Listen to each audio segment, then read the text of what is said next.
Adam's given me the thumbs up here, so we can start. If I could get everybody's attention, we're going to start this morning with a public hearing. I'm Mark Pendergraft, and I'll be chairing the public hearing this morning. This is a public hearing for proposed Regional District of Okanagan-Smilkameen bylaw numbers 2975.01 2025 and 2781.02 2025 OCP and zoning bylaw amendments for 2748 River Road Electoral Area G. The proposed bylaw and related information, including written comments received to date, are available for review at the head table. At this public hearing, all persons wishing to speak will be given an opportunity to do so and are asked to commence their remarks by stating their name and address. Written comments may be submitted before closure of this public hearing. Anyone wishing to speak at this public hearing is asked to do one of the following. If you are participating in person, please step up to the microphone at the front. If you are participating by a computer, please click the raise hand button, which can be found in the participants panel on the right-hand side of your computer screen. This will indicate that you wish to speak. If you are participating by a phone, please press star 3 on your phone's keypad. This will also indicate that you wish to speak. Having indicated that you wish to speak, you will then be placed in a queue until invited to speak. All speakers will be restricted to a time limit of 5 minutes until everyone who wishes to speak has had an opportunity to do so. Anyone wishing to speak a second time may do so by following the same protocol of stepping up to the microphone, selecting the raise hand button on your computer, or by pressing star 3 on your phone's keypad. To submit written comments, please submit them prior to the close of this public hearing by emailing them to planning@rdos.bc.ca. Or for those attending in person, place them at the head table. I will now ask Shannon Duong, planner, to outline the specifics of the proposed bylaw.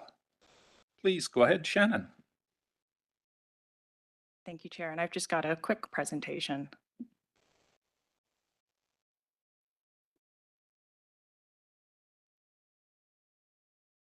Perfect.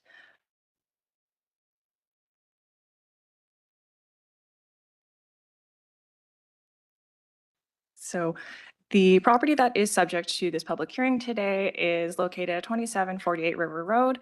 The official community plan designation that applies to this property is agriculture, and there is currently no zoning that is applicable to the entirety of the property. This parcel is 95.9 hectares in size, and the southerly portion of the property is within the agricultural land reserve. However, that northerly portion that's shown in yellow on the screen, it's about 58.8 hectares. That is located outside of the agricultural land reserve. So the applicant is proposing to amend the OCP and zoning designations of the property in order to provide for future development capability. And this would be specifically that 58.8 hectare portion that is located outside of the ALR.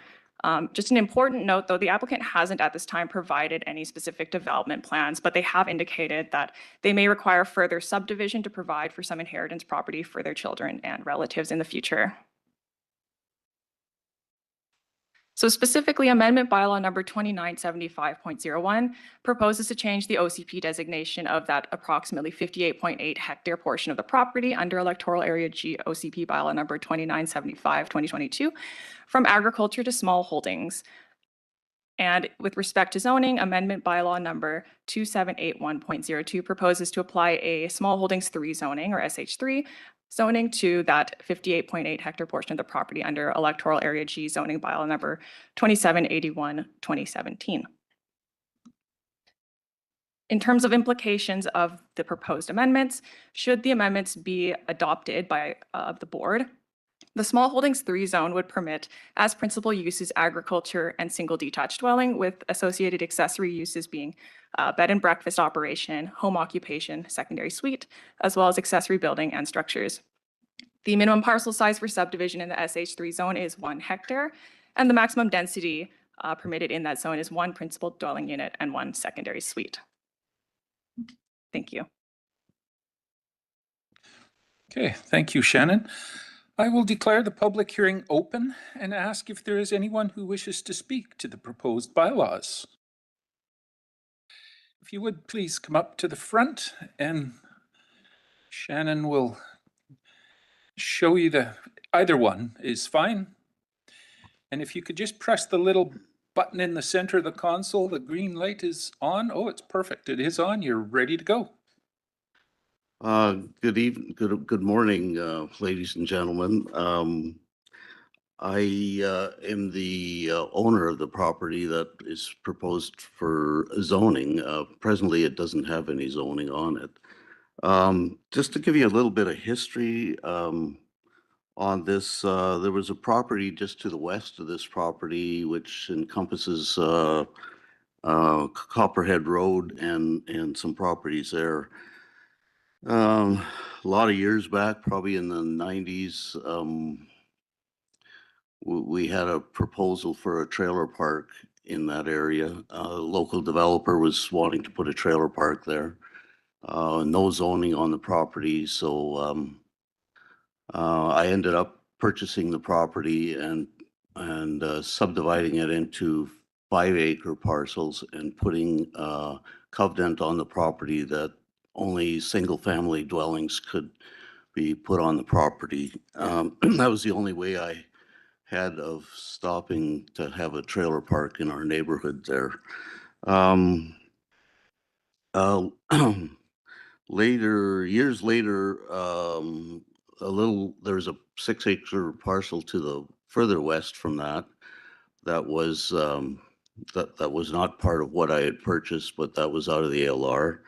And it was up for sale, and it was offered as a trailer park, a potential trailer park. The community in that area was quite concerned over that and actually applied for some zoning within that area. I happened to be the director at the time, Area G director, and the planning department asked if this property, my property, they could be included in that small holding zoning that the community wants. I felt that as a director that I should not do that, and to ensure that what the community interests were, that the property to the west could be zoned for small holdings. And so that went through the board and got approved. And so my property, and there's 2 pieces of property to the west of my property, did not get zoned at the time. The owners of the property there did not want to put some zoning on it.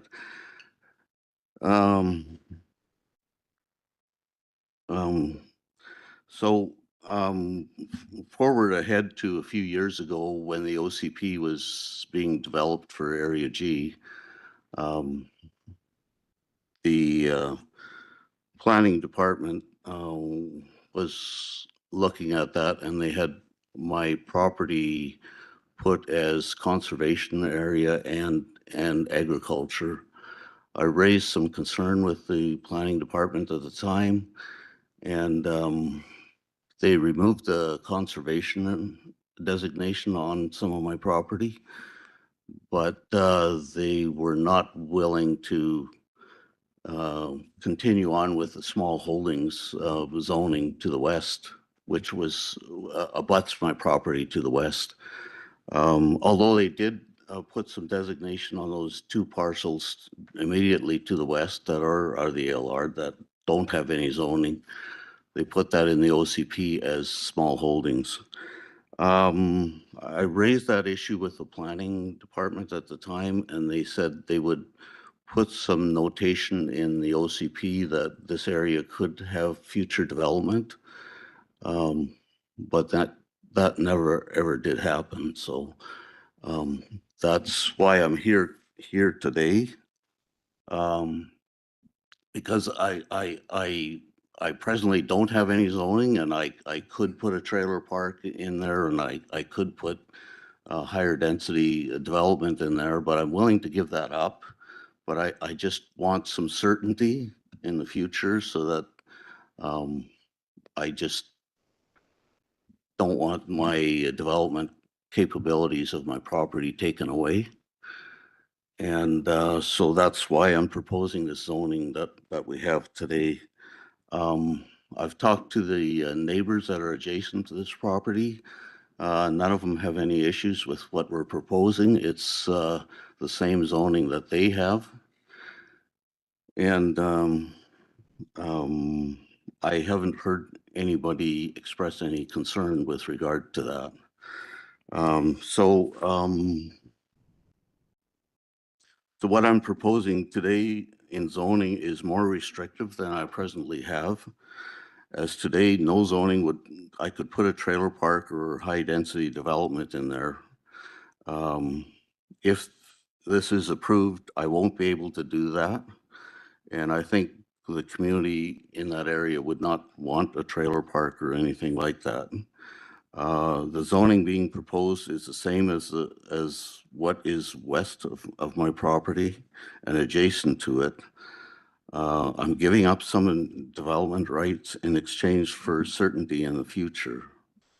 So I'm open to any questions if anybody has any questions in regards to that. Okay, thank you for giving us the details there. I don't think there'll be any questions at this time, so I will ask, is there anyone else who wishes to speak to the proposed bylaw changes or proposed change? I'm not seeing. Am I missing any hands online, Adam, that you're seeing? I'll ask for a second time. Is there anyone else who wishes to speak to the proposed bylaws? A reminder, if there's anyone who wants to submit any written comments, now would be the time to do that. And I'll ask for a third and final time. Is there anyone wishing to speak to the proposed bylaws? And a quick check with Adam, not seeing any hands. Okay. I will declare the public hearing closed at 9:12, and thank you everybody for your attendance. We'll move straight into the regular board meeting. We have the agenda before us. Opportunity to remove any items off the consent agenda if there's somebody who wants to discuss any portion of that in the regular portion of the meeting. Seeing no hands there, looking for a motion to approve the agenda as is. Moved, seconded, thank you. All in favor? Great. Any opposed? That motion carries. That brings us to the consent agenda, corporate issues. Looking for a motion there. Mover, thank you. A seconder? Thank you. All in favor? Great. Any opposed? That motion carries. Down to delegations. We have one delegation this morning, Mr. Anthony Haddad and Julia Zek, and I'll go to the CAO. Thank you. Is that how it said? Okay, my apologies. Thank you, Chair. So, as you stated, Mr. Haddad, City Manager, and Julie Check, Director of Public Safety from the City of Penticton are here to address the board to present the point in time count presentation. And I will ask the two to make their presentation. Thank you, Julie.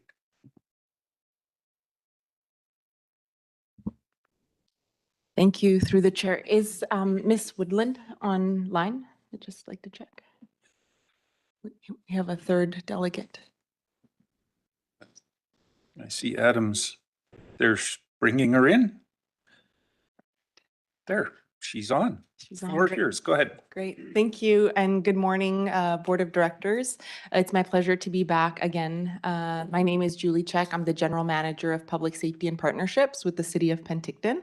And I'm pleased to be here this morning with my colleagues, Tanya Bahardian, who is the Executive Director of One Sky Community Services Society, also the co-chair of 100 More Homes, and Ms. Naomi Woodland, who's joining us virtually, and who is the Director of Housing Initiatives for United Way, BC. Next slide.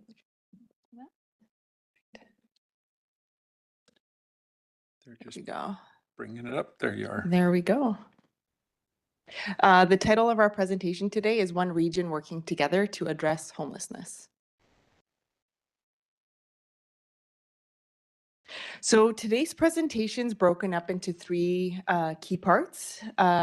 We will begin by having Ms. Bahardian give a bit of an update and background on who 100 More Homes is in context of United Way BC. We'll also be presenting a point-in-time count that was conducted in Penticton to really delve deeper into the trends that we're seeing around housing and homelessness. And we'll also share with the directors a short, brief video of the outcomes of the temporary winter shelter, which I briefly spoke to earlier this spring, just to give you a sense of a video of how that operation went. And finally, we'll conclude by bringing a presentation or a proposal to the RDOS on how we can partner to continue to build momentum around housing and homelessness in the entire region. I'll now turn it over to Ms. Bahardian, who will walk you through the background of 100 More Homes. Thanks, Ms. Check. And thanks for having us here today. Back in 2016, a group of local social sector partners came together informally to look at housing and homelessness in Penticton. And their goal, really, to find 100 more homes for people. And a simple but powerful mission that sparked a movement. The group sought a neutral partner in the community who could provide background support, administration, and governance guidance. Community partners identified United Way BC, at the time United Way Central and South Okanagan, as the most appropriate partner for the work. And fast forward to today, that grassroots effort has grown into a formal collective of 40+ organizations, now known as 100 More Homes. In April 2022, the City of Penticton and community partners signed a memorandum of understanding, officially recognizing the collective and its role in addressing chronic homelessness. United Way BC has played a key role as the backbone organization since the initiative's inception, coordinating efforts across government, health, nonprofits, and people, and most importantly, people with lived and living experience. Together, this collective has built trust, aligned strategies, and created a shared vision for long-term solutions. The initiative is guided by co-chair governance model and a steering committee ensuring strong local leadership. What makes the approach work? Reliable data, strategic planning, and a community-centered approach. Regular updates are shared with both decision makers and the public, keeping the process transparent and accountable. There is not one organization that drives the direction of this work, but a collective of diverse voices meeting in the middle to ensure as many community partners and clients' needs are met. So this is a snapshot of our governance structure, and I'm a bit of a policy governance wonk, and I'm a firm believer that structure drives process, and that's been one of the greatest strengths of our model is our governance structure. And this diagram shows the strategic infrastructure, which is supported and orchestrated by the strategy coordinator. So you'll see the strategy coordinator there, yellow in the center, who does an awful lot of stick handling to make sure that communication is effective and efficient. This role reports to the United Way BC, but crucially, the accountability and strategic guidance comes from the steering committee. And as I said earlier, a group of 40+ community leaders. United Way BC continues to serve as the backbone organization, which is a critical function in collective impact initiatives. As the backbone, United Way BC provides strategic coordination, admin support, and ensures alignment across all partners. And if I had to say anything that I thought that was the most significant about this particular structure, is that it really has helped us reduce duplication and focus our efforts really well. And, you know, there's only so many resources to go around, and it's really helped us to be most effective and efficient with what we have. And I will turn it over to Naomi. Thanks, Tanya. Thanks, Julie. Thank you for having us here today. I just wanted to frame this slide a little bit by sharing that United Way BC has supported communities across BC to address unmet needs for over 50 years. Bringing together communities to collaborate and align resources is a core pillar of this work. United Way BC has been part of the funding landscape in the RDOS region for many years and has invested millions of dollars through programs that support seniors, food security, emergency response, and children and youth programs over the years. Through work completed in Penticton and area, United Way BC has revitalised the need to focus on housing. The communities we work with have told us time and again this is an important area of work, and we're listening. United Way has a new housing initiatives team and is in the process of developing specific fundraising tools to help the broader community be part of the solution around these needs locally. The nonprofit sector works well together across the region and across various portfolios of support. This is despite the grant making and fundraising landscape making things fairly competitive. It is our goal to redefine collaboration and strengthen the elements of communities working together that bring systemic change for the small and medium communities across the region. As with any new initiative, developing an understanding of the needs around housing and homelessness for the Okanagan and Similkameen is essential. I just wanted to also reiterate that 100 More Homes is not the same as the tiny home project potentially coming to Penticton as part of the provincial Heart and Hearth model. But 100 More Homes is the name the community identified for its work on addressing homelessness. So to speak about this colourful diagram on your screen right now, it is our belief that the South Okanagan and Similkameen should be in control of the specific design of a governance structure that will reflect existing partnerships and goals. Today, we have prepared a draft governance structure for what a South Okanagan and Similkameen Housing Initiatives framework could look like. This also does not reflect any Indigenous layers of governance, as we've not had conversations with those partners as yet. It would be our hope that Indigenous and First Nation governance and guidance could be embedded or be the guiding force throughout the model and developed over time as those relationships are built and an understanding of the priorities, jurisdictions, and roles is firmly developed. For now, we know the needs of the region are really high, and we are keen to continue developing momentum with communities across the Similkameen and South Okanagan. This model identifies that each community and area will have a space to convene on a regular basis. So those are the multicolored boxes at the top of the screen. Bringing experts on the community together to determine community-based priorities and unmet needs.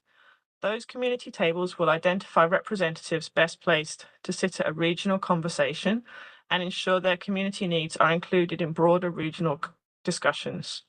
Our understanding is that much of this is currently happening off of the sides of people's desks, and we've seen that before we had investment from the City of Penticton with 100 More Homes. I also outlined an idea of what some of those subcommittees could look like. Can you go back to the previous slide, Julie? Sorry. Again, to reiterate that design of specific action-oriented subcommittees is driven by local and then regional discussion spaces. And then lastly, it would be one of the first milestones for the initiative to establish how both community partners and the RDOS board is involved in providing feedback and guidance on how they would like to guide the work. The design of this governance is a rough first draft, and it would be our hope that RDOS elected officials will be a check-in point throughout the project. Next slide, please. This is a fairly detailed slide, but again, just to add some detail as to what those community leadership tables could look like. It provides some tangible understanding of how the community is envisioned to be embedded in the direction of the work. None of this is finalized, as it would involve conversations with each community. And then I also wanted to mention the capacity of RDOS and municipal staff is a core consideration in all of this planning. It is important that those layers of government are included in determining needs of communities, what work is already happening, and how any work of a potential housing initiative fills gaps, and in general is an asset for the RDOS communities to lean on as a resource without detracting from RDOS strategic priorities. This outline is based on work completed across United Way programs, including food security, community-based senior services, housing working group, community health networks, and 100 More Homes.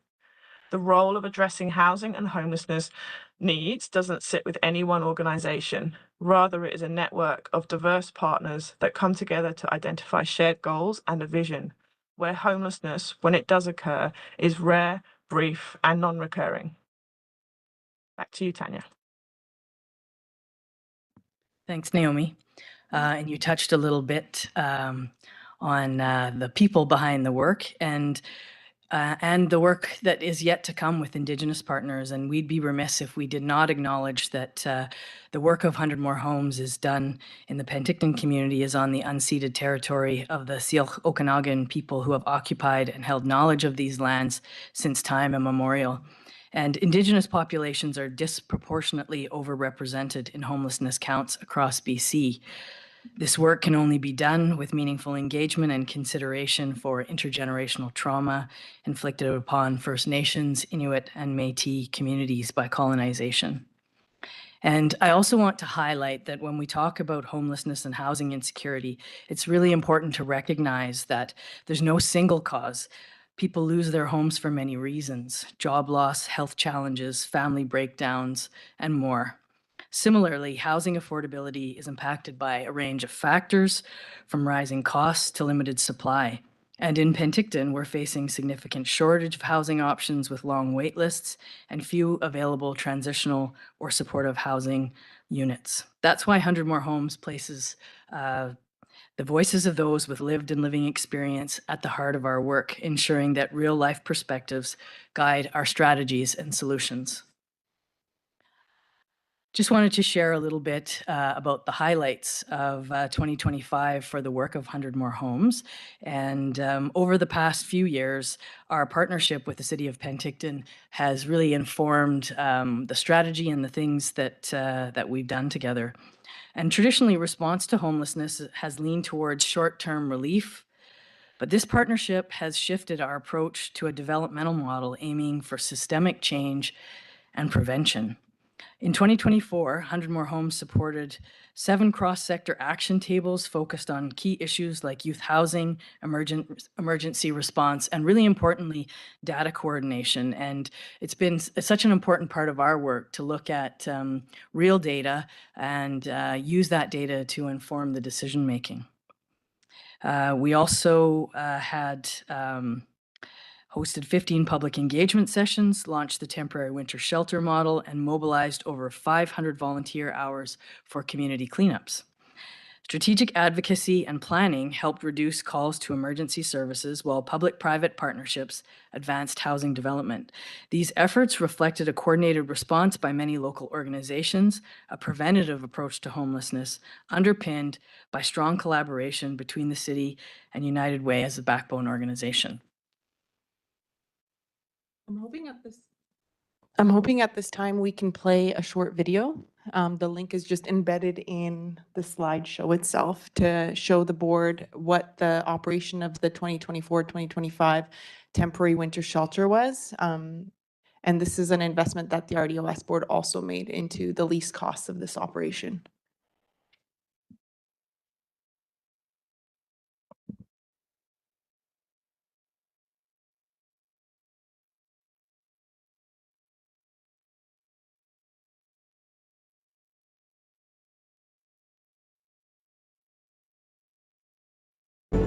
Penticton, BC, like so many cities across the nation, is not immune to the growing challenges of homelessness. So the background essentially is that POPS has ran a winter shelter for 3 seasons now. The first 2 were the EWR model, and so this was the first year we got to operate a 24-hour model. For the past few years, partners of 100 More Homes had organized to operate what was called an emergency weather response shelter, a shelter model that only opened overnight on periods of extreme cold and required shelter guests to pack up and leave every morning. It was really important to us for it to be successful, so we wouldn't have to go back to the other model. And I think the biggest part of that was the safety plan and working collaboratively with our partners. So the safety and security plan was really about asking each community partner and law enforcement agency what they could bring to the table in support of the temporary winter shelter. Going beyond just providing 24/7 support, the partners of 100 More Homes wanted to create a new Penticton-made solution that recognized community concerns and collaboratively worked to create a new model.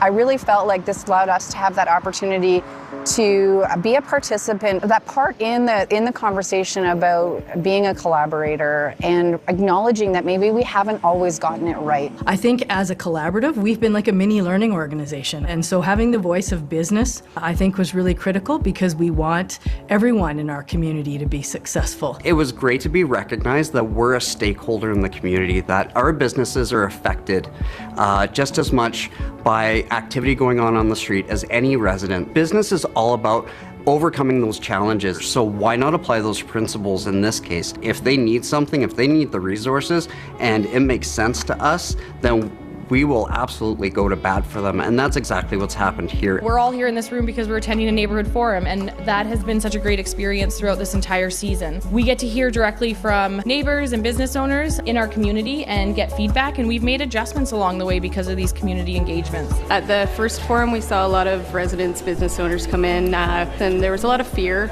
some frustration. That forum compared to what we've seen happen today was like night and day. When you hear things like shelters or people experiencing homelessness, there's certainly concern and trepidation around those names or those labels, but the beautiful thing about this temporary winter shelter is that because of the collaboration, because of everybody not just putting effort into it, but really putting their heart into this to see it become a success, the success that it's really become. And what we've seen is no complaints received from my office compared to the prior year, which operated a slightly different shelter model. And I think the role of bylaw and RCMP has been profoundly different than what one might think. We're not here to come and put you in jail. We're really here to check up on you and make sure that you're being supported and you're connected with supports. We are part of the answer to that wraparound support that we need in community. This year's new temporary winter shelter, operated by the Penticton and Area Overdose Prevention Society, saw bylaw, Interior Health, ASK Wellness, the Penticton and District Arts Council, and RCMP provide integrated support services be provided in the shelter, including case managers, wound care services, and nursing, to name a few.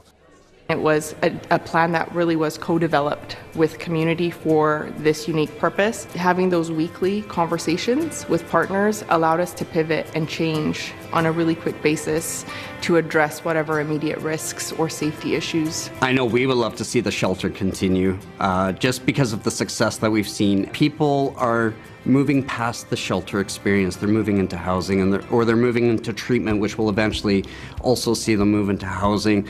Some of them will rejoin the workforce, and others will just be able to live the lives that they are able to live to their fullest. The voice and the perspective of lived experience is the defining feature in our success. Their voices, their perspective has been at the heart of all the decisions that we make, and it's also been outstanding to see people with lived and living experience now representing that voice in other places in the municipality. I got sick and I ended up losing everything, and I ended up ultimately outside Desiree's fence one night with a blanket and nothing but tears and a hug from her staff. We play a part in assisting people because we have knowledge and awareness of the system. I don't force you to move into a house. I don't force you to get a job. I don't force you to do any of these things. No, but you made me want to do it. Now I'm different. I've changed. And now there's a whole new light. There's a future. Like, now I'm inspired to, just help her and do whatever I can in my daily life, whether it's passing out a sandwich, whether it's just a smile, a kindness to somebody. Like, now I know. So now it's my responsibility as who I am to, pay it forward and just let everybody know, like, hey, there's help here. There's somebody that'll actually care enough to help you. It's not been a shelter by itself. It's been a full wellness continuum that we were sorely missing before, and it's made such a difference. You have to build relationships first. We always had 2 facilitators, so from improv acting to music to song circles to painting to arts and crafts to beading to Indigenous perspectives on art. At the end, we'll do a feedback report to see where we can improve as we move forward. And then the data piece was critical. Accountability is big. I am a firm believer in reporting out and bringing the community along, and that was an important facet to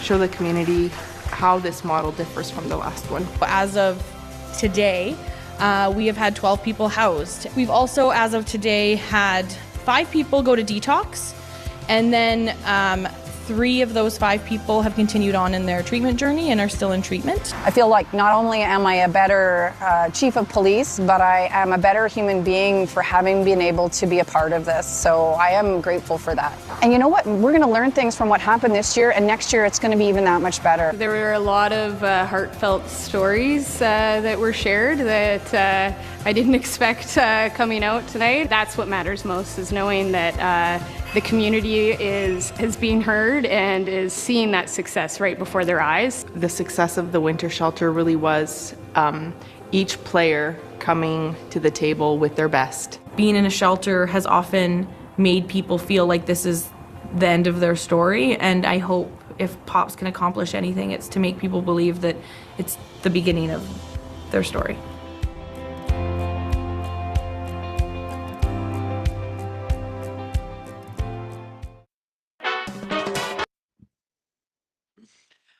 I always like to show narrative stories like that.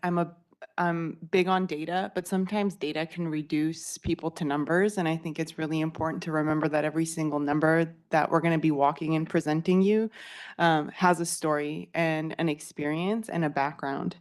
As you'll see on this slide, the temporary winter shelter was introduced about a year ago, and there's 2 shelters in Penticton. The winter shelter has 40 beds, and then Compass House is the permanent shelter, which has 73 beds. And we've had our operators do some data mining for us and have identified that there have been 44 individuals from an RDOS, an area community, that have utilized our shelter system over the last year. So this is just 1 year's worth of data. And recognizing that about 50% of the individuals using shelter are from Penticton, these 44 individuals represent approximately 22% of all non-Penticton shelter users. Now we'll turn it over to walk you through the 2025 point-in-time count. On April 8th, 2025, members of 100 More Homes coordinated a point-in-time count. This is a 24-hour period where individuals in Penticton were surveyed to determine how many people are experiencing homelessness. This survey is done biannually and funded by the province, and typically executed in community by our local nonprofit partners. Before I turn it over to Ms. Woodland to walk you through the result of the 2025 PIC count, I just want to underscore that these figures will always be an undercount or an underestimation. It represents the number of people that either stayed in shelter or who were found sheltering outdoors and completed the survey question. It's a minimum amount of people experiencing homelessness, not an average or a maximum. I'll now turn it over to you, Naomi, to walk the directors through the specific data points. Julie, and that video always gets me every time. Can you go to the next slide, please? So in 2024, there were an estimated 67,000 people across Canada experiencing homelessness on a single night. The number of individuals sleeping unsheltered has increased by 107% since 2020, reflecting a growing challenge in housing stability. In British Columbia, the situation has also worsened. There are 11,532 people homeless in 2023, which is up from 8,665 in 2021, which is a 33% increase over 2 years. Within United Way BC's operations, we have the 211 helpline. In 2024-2025, 38% of calls to that helpline were for support around housing and shelter needs. And then over 25% of BC households live in unaffordable housing, with a lack of income identified as the leading cause of homelessness. While we don't have specific data, precise data for the broader South Okanagan and Similkameen region, it's reasonable to assume similar trends are emerging. There's a clear need for a South Okanagan Similkameen point-in-time count to validate what we're hearing anecdotally. And I did hear this week that Princeton was able to get funding from HSABC to start doing that count, which is really helpful. Having data is is one of the important things to drive change. Next slide, please.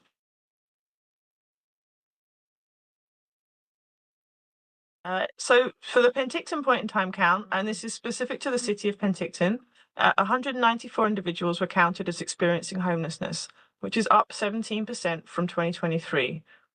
Approximately 37% of those reported being Indigenous. While the unsheltered population saw only a modest increase from 74 to 78. So overall, this represents a decrease in unsheltered homelessness in Penticton as a percentage of the total number of people experiencing homelessness. To give some context, the recent Homelessness Policy Directorate at the federal level that compares data nationally showed that there was a 109% increase in unsheltered homelessness across Canada. And that, just to reiterate, but in Penticton, with the support of partners across the continuum of care, there was actually a reduction in that visible homelessness. Of those unsheltered, 31% were couch surfing, with others staying in vehicles, parks, or makeshift shelters. These figures align with weekly bylaw counts, which have identified anywhere from 50 to 70 individuals being unsheltered across the city. It's important to remember that homelessness is fluid, and these numbers represent a snapshot in time. Without council support for the temporary winter shelter, the increase in unsheltered homelessness could have been closer to 60%. Next slide, please. Most people experiencing homelessness in Penticton have lived there for a really long time, with nearly 1 in 5 having always lived in the community. The majority have been homeless for over a year, often due to multiple compounding factors. Typically, income instability has triggered events like health issues, relationship breakdowns, or eviction. While this may seem like an obvious thing to say, it is important to be clear.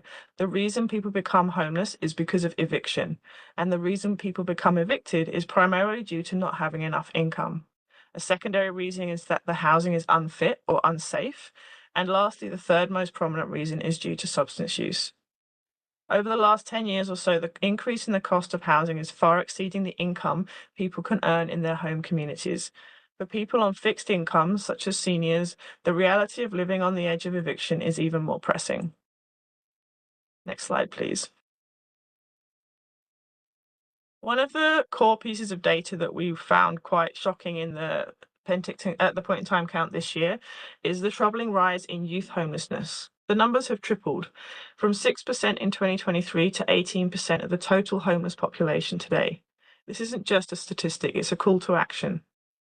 Even more concerning, 40% of all individuals experiencing homelessness for the first time did so as a youth, and the number is closer to 50% if the individual is Indigenous.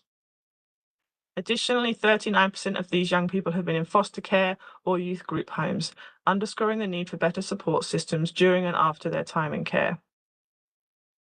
We're also seeing alarming increases in the number of seniors experiencing homelessness that requires a coordinated, compassionate response.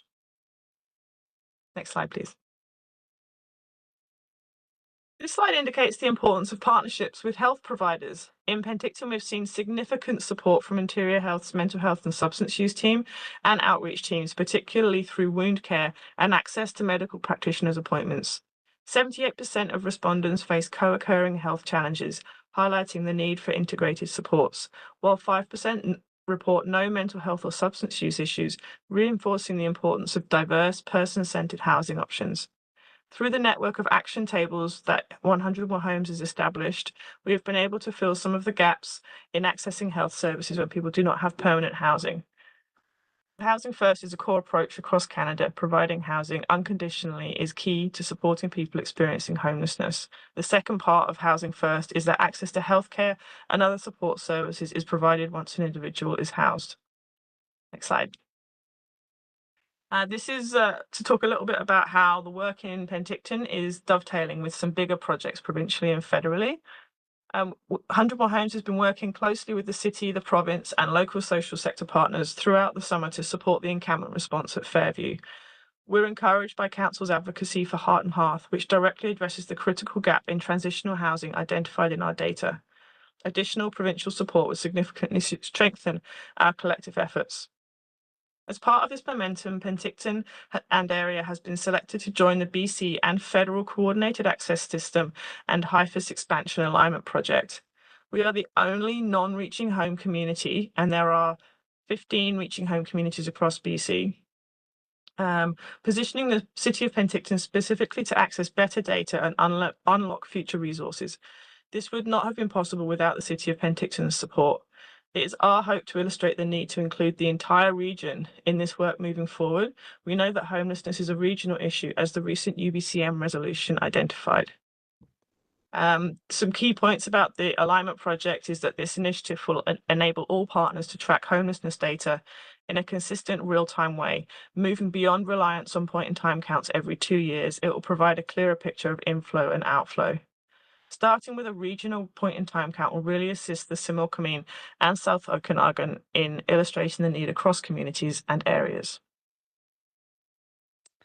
So homelessness isn't becoming a regional issue. It already is a regional issue. And the reality is that neither the province or the federal government will swoop in to do our social planning for us. And we wouldn't want to. We wouldn't want them to anyway. We understand our local contexts and communities best.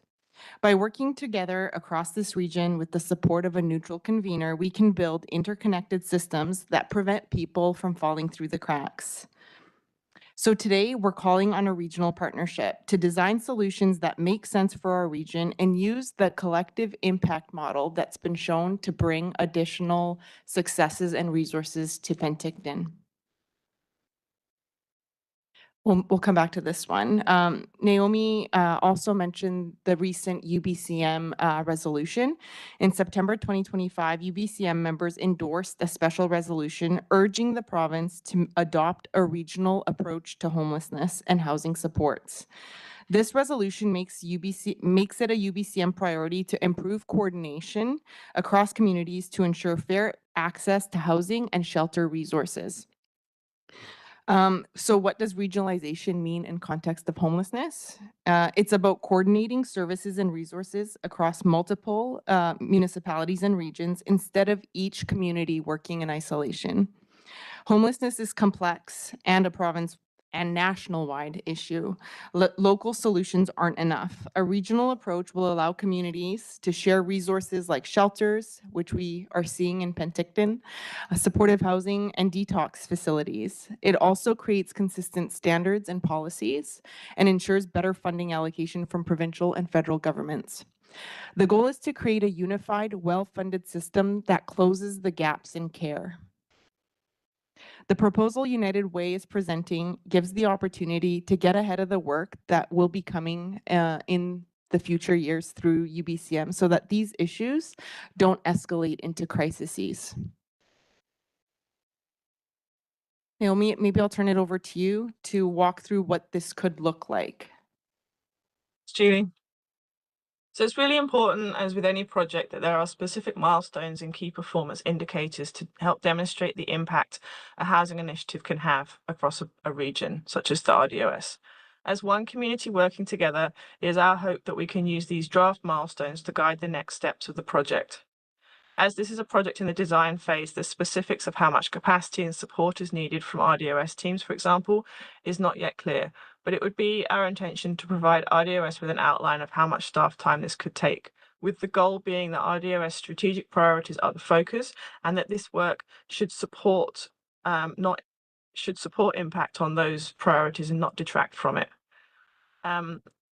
There's also, so just to talk through, defining unmet needs in each RDOS community, the data points for tracking, having an assessment of the capital assets within each community, as well as the social sector capacity, attracting funding to the community, whether that be through United Way campaigns, through grants or foundations or government funding.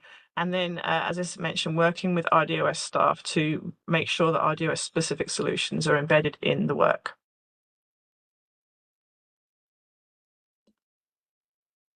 So the outline we have provided in the document that I believe was sent as part of this package is achievable with an investment from the RDOS of $80,000 and the City of Penticton of $120,000. For the first time in the history of United Way BC, we are also aiming to support the initiative with a financial contribution from our donors, dependent on a successful campaign. This indicates just how important this focus on housing initiatives is, not just to government, but to individuals living in communities across the region. The total investment is likely to be, from United Way, is likely to be in the region of 15% of the proposed total cost on top of the dollars invested by local and regional government. With our new housing initiatives team, we are now also able, I've already said that. United Way has well-established finance, resource development, marketing and communications, as well as a plethora of experts in the field of community engagement, collective impact and community-driven initiatives. We aim to also partner with research institutions such as Okanagan College and UBCO to help us clearly understand the impact of working together and to help us understand where we can make more efficiencies in the investments we are seeing. Just to outline that I'll pause there. Thanks, Julie. Thank you. So 100 More Homes is relatively new in the grand scheme of things. And since 2022, the city of Penticton has contributed $85,000 annually to support this initiative.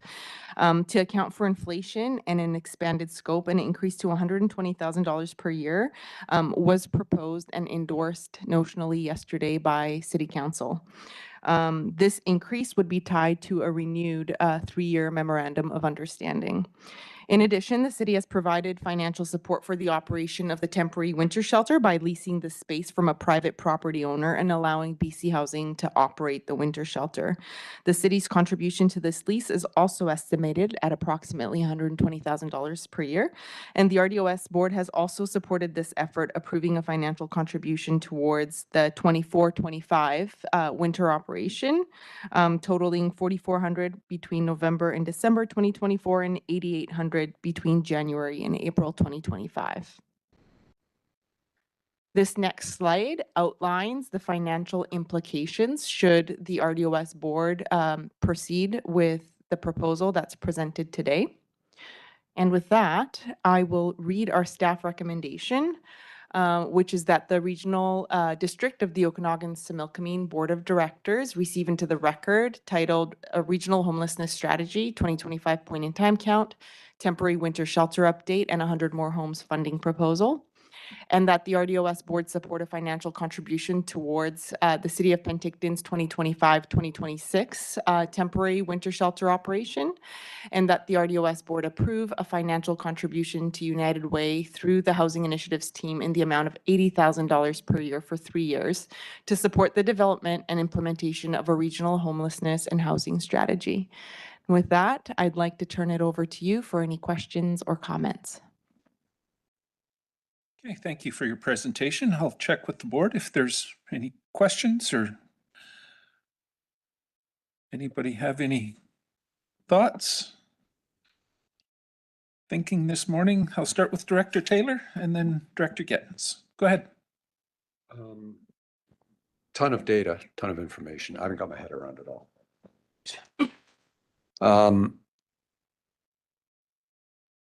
RV living and just like, what was this? What's included and what wouldn't be included? If someone's living in an RV on a vacant lot, no services, would they have been included in your count? If they were living on a lot, but with some services, would they be included? Through the chair, I'll ask Naomi to take this question. Thank you for the question, and through the chair. The definition of being homeless is whether you've paid rent for the place that you're staying that night. Currently in Penticton, we haven't included RV parks, but I currently live on one, but not on Qualicum Beach. And I think it's an important part of the housing continuum that we do include data around people who live either on RV parks or on vacant lots to help really bring home the fact that people are living in what are supposed to be temporary living circumstances, but are using them as their main form of housing. So the answer to the question is they're not currently included because of the definition of homelessness, but I think it's an important data point that could be included in this work moving forward to help us understand the need for different types of housing units across the region. Right, a follow-up, Director Taylor? Yeah, and just to clarify, I'm really not talking about the RV parks. I'm talking about RVs that are around. Yeah. So, okay. I think that was understood for the most part, that they're just unserviced or not. I think the definition as she put it was if you're not paying rent for that night, you're considered homeless. So Director Gettins, did I see a hand from you? And then over to Director Roberts. Thank you. Thanks for this excellent presentation. I think you've got such a dream team here. Like, I'm so impressed with what you do. Your governance structure model, I agree about driving process through good governance, is outstanding. And I'm in favor of your staff recommendation. I did have a question around the strategy coordinator role. Who is that person on your team? I'm just trying to visualize how it works. Like, who is the strategy coordinator? Through the chair, the strategy coordinator, she was actually highlighted in the video. Okay. And she is the staff employee that would be funded through United Way to convene all the various subcommittees, take notes, do the administrative components. And then everybody else, like myself, Ms. Bahardian, we're all volunteers or partners in the work that come to the table that's convened through 100 More Homes. And so 100 More Homes is really the partners that show up, and United Way is the convener and the structure and backbone to make sure that what's discussed moves forward. Okay, thank you. And then are you looking for a motion today for like the staff recommendation? Is that what we're doing today, or is it for discussion with budget, or? I think we'll have to go to the CAO on that, but it would probably be my understanding this would be a discussion at budget time, but CAO? This is on the budget or on the agenda for next week's budget meeting as a program change request, but certainly you could, if you make the recommendation today, we take it off next week. If you don't, we leave it on for next week's decision. Okay. And then can I just ask a follow-up around funding it? So there's two requests. There's the temporary for like the $8,000 for next year. And then there's a 3-year commitment of $80,000. And how is it being proposed that that's paid for? Is it through a regional fund or? Huh? CAO? Okay. So the chair, it would be going through a general government. General government? Okay. Thank you very much. I'm just looking to the board. I'm happy to discuss it now, but can wait for next week too. Get the questions answered here and then we'll go with that. Director Roberts and then Director Gilbert. Yeah, thank you through the chair. Follow up to Director Taylor's. For instance, in Area G, we don't have the people that you'll see laying on the streets, but what we do have is the homeless that live in dilapidated RVs. And again, as a person, as we look at zoning, my big fear in Area G, which is almost all agricultural land, if I was ever to just put zoning as per what is the rules and regulations of the Agricultural Land Commission, I would have an absolute increase of, because we've got these, I would say, as stated by Director Taylor, unserviced RVs that are collective little communities on particular farms.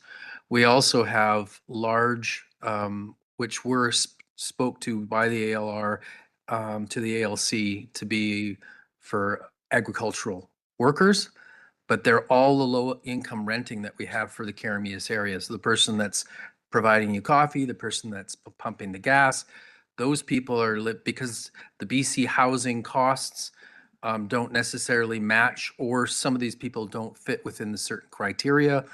I end up, because again, being more rurally, I was supporting an individual as a paramedic regularly, trying to bring some supports and encourage them regards to food that they could get at the soup kitchen, etc., because they couldn't afford to go into the BC housing in Carameas because they needed to have a vehicle for mobility for their other resource and needs. So they chose to live in a shed that was tied to a cow barn. And this is what we see in our area. So they're kind of invisible homeless, but the idea is if we were to do something, and I'm looking at, supporting this kind of initiative, these are the kinds of situations that we have rurally that I need to deal with. And this doesn't necessarily, as we see at this moment, seem to touch those kinds of situations. Because for instance, if I move forward in certain regulatory ways of providing health and safety in the community, I'm actually going to push a large amount of people homeless. And then they'll flood this way. So I have this kind of a double-edged sword in regards to things that I'm trying to do to maintain health and safety in my community. So I wouldn't mind finding out what those kinds of things would address. And to follow up on what Director Gettens, I would much rather have this discussion more freely around budget because, it does have implications. And then be able to have those free discussions on how we saw that working regionally in regards to the different ways we see homelessness in the valleys as a whole. Thank you. Okay. Director Gilbert. Yeah, thank you through the chair. And this is a question for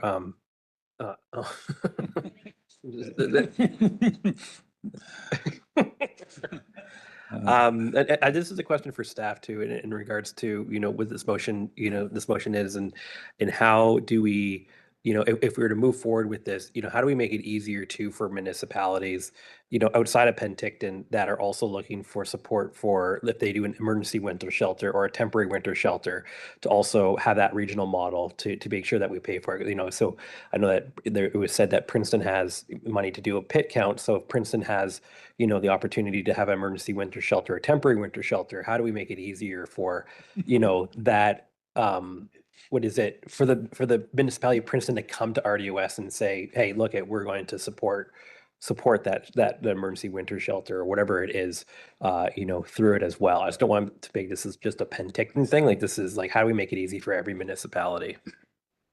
Through the chair to Councillor Gilbert, that's exactly what we're proposing, is looking at creating a regional solution that reflects the unique needs of each community. What we've seen in Penticton is that collective impact is what's causing the shifts. When one municipality advocates to a higher level of government, it sees different results than when 5 or 6 are saying the same thing. So it's really about working together as one region with one voice to advocate for that equal distribution of funding that acknowledges the unique needs of smaller and more rural municipalities. As Director Roberts has underscored, homelessness looks different in a community like Area G than it does in Penticton, but nonetheless, the vulnerability is the same. And this is about creating a safety net so that people don't become homeless. And just to add through the chair, I think in terms of what you've said there, Julie, about the unique needs of each community, I think the other part around the collective impact approach that's been really helpful for us in establishing services and supports that actually meet the needs that are happening is the organizations actually working together, and the recognition that each organization doesn't have all of the parts, but we've all come together around different strategies and initiatives to bring what we have and use our efforts the best. So I think that's in terms of the collective impact approach, a really big bonus. Okay. I've got a couple more hands here. Did you have a follow-up, Director Gilbert? Yeah, thank you, Chair. I just kind of wanted to follow up because I wanted to hear from RDOS staff on that too, not just the presenters as well. Okay, CAO? So I couldn't have said it better than Ms. Check, the way that you just stated, that's the most efficient way of doing it, collaborate. Not efficient, but still doable. Each municipality can come and make a similar presentation, but I would recommend the way that it was just described to you now. Okay, Director Coyne and then Bush. I'm still struggling with seeing how this is going to help my community. I really am. Yep, we got our point in time count. We also had BC Housing pull out of funding the shelter this year. Again, second year in a row. So I don't get how this is going to work. I don't get how this is going to help us. We collaborate. We have, multiple, organizations and different levels of everybody trying to work on this. And then when it comes down to funding anything, the primary funder that's responsible walks away from the table every single time. So I don't understand how this is going to work. I don't understand how this is going to come out of general governance if we were going to discuss this last year as a regional service, and now we're not discussing it as a regional service. Like, I thought we were going to have that, and it never got put on the priority list. And now, how is this going to work? Like, I just don't see how this is going to work long term if we really want to tackle this problem. Yeah, it's the province isn't going to fund small towns because we don't have the resources to do this. We don't have the medical resources. Karamias has got what, 1 doctor left? 2 doctors? Well, they just announced what, and somebody else was leaving. But it doesn't matter. Like every time we turn around, we're losing the people that we need to do these programs. So I'm struggling. I really am. I get where you guys are going. I get that people from Princeton are using your shelter. I understand that. But I also understand that there's active recruitment from certain professionals to remove the people from our street to Merritt and to Penticton for services. I talked to our homeless the other day. I was talking to one of our homeless gentlemen, and he said that the people that he's been working with are trying to get him to go to Merritt because they might be able to get him into a bed over there. And he's got to do what's best for him, but that's part of the problem, right? If you want services, you have to leave our communities. And without those services, do you see my struggle? Like, I really don't know how to make this work regionally without us setting up a regional program that's actually run regionally with all the actual partners there. And I don't see all the partners there yet. I don't. I see them coming to here, but I don't see them coming to our communities in the outlying areas. Okay. Did you want to comment or? If I may, through the Sure. chair, what we're seeing is that we're reaching a boiling point with homelessness, right? Like the frustration is high in many communities. With the recent UBCM resolution, now that there's that added layer of advocacy that's going to be happening through UBCM, we're on the early stages. We're the first wave of really piloting and seeing how and if this could work. One of the things that I will note about this collective is it's adaptive to change and it can pivot. Mayor Coyne, if I might say, we recognize the frustration that smaller communities like Princeton face around homelessness, and we want to be a support as one region because we agree that people shouldn't have to leave their home communities to get help. And this is the crux of this proposal, is how do we build out that safety net and infrastructure together so that you're not having to build it on your own. And maybe I'll turn it over to Ms. Woodland to also. She's got her hand up Yes, anyway there. So thank you. Go ahead, Ms. Woodland. And through the chair, thank you for bringing those points forward, Director Coyne. I think it just reminded me of the situation when I first started in this role 5 years ago, when Penticton was facing the same issue that you're describing for Princeton. If people wanted service in Penticton, they were encouraged to go to Kelowna to get that support. If there was a bed, they were encouraged to go to that community because that's where the resources were. And as a community, as a collective of partners, we were able to advocate for increased shelter beds within the city of Penticton. The decrease in visible homelessness has been as a result of those partners working together to continue to open additional units and beds within Penticton. It takes a long time. It takes a really long time, and I appreciate the frustrations with the provincial funder around emergency weather response and temporary winter shelters. And I've been with you on that from 2021 when the floods happened and a number of units were destroyed in Princeton. The model that we've outlined today really looks at what's already in Princeton. There's already a really strong community of partners working together to attract resources, whether that's Spark grants, whether that's Homelessness Services Association of BC. And as Julie mentioned, as Ms. Check mentioned earlier, bringing more voices together to say you're still not doing enough, like banging the drum, being the squeaky wheel. Being a squeaky wheel takes a really long time. You know that. You're in local government. But I think that shouldering that on one community, one group of community partners is exhausting.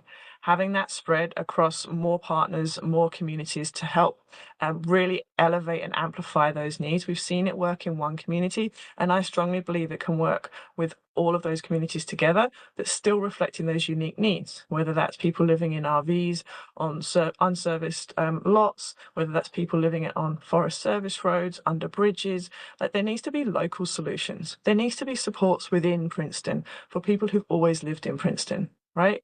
So I'm 100% with you. If you don't see it in this model right now, I can only apologize. We tried our best to kind of really illustrate some of those pieces. But then that's where I would love to get that input and guidance from you as an expert in your community to help really understand what is needed, what have we been trying, what's not working, how can we change the picture for Princeton. Thank you. Okay, I don't want to get into a debate on this at this time. So no, but how do you get BC Housing? 4 years ago, the flood. Like, and we still don't have a commitment on the units lost.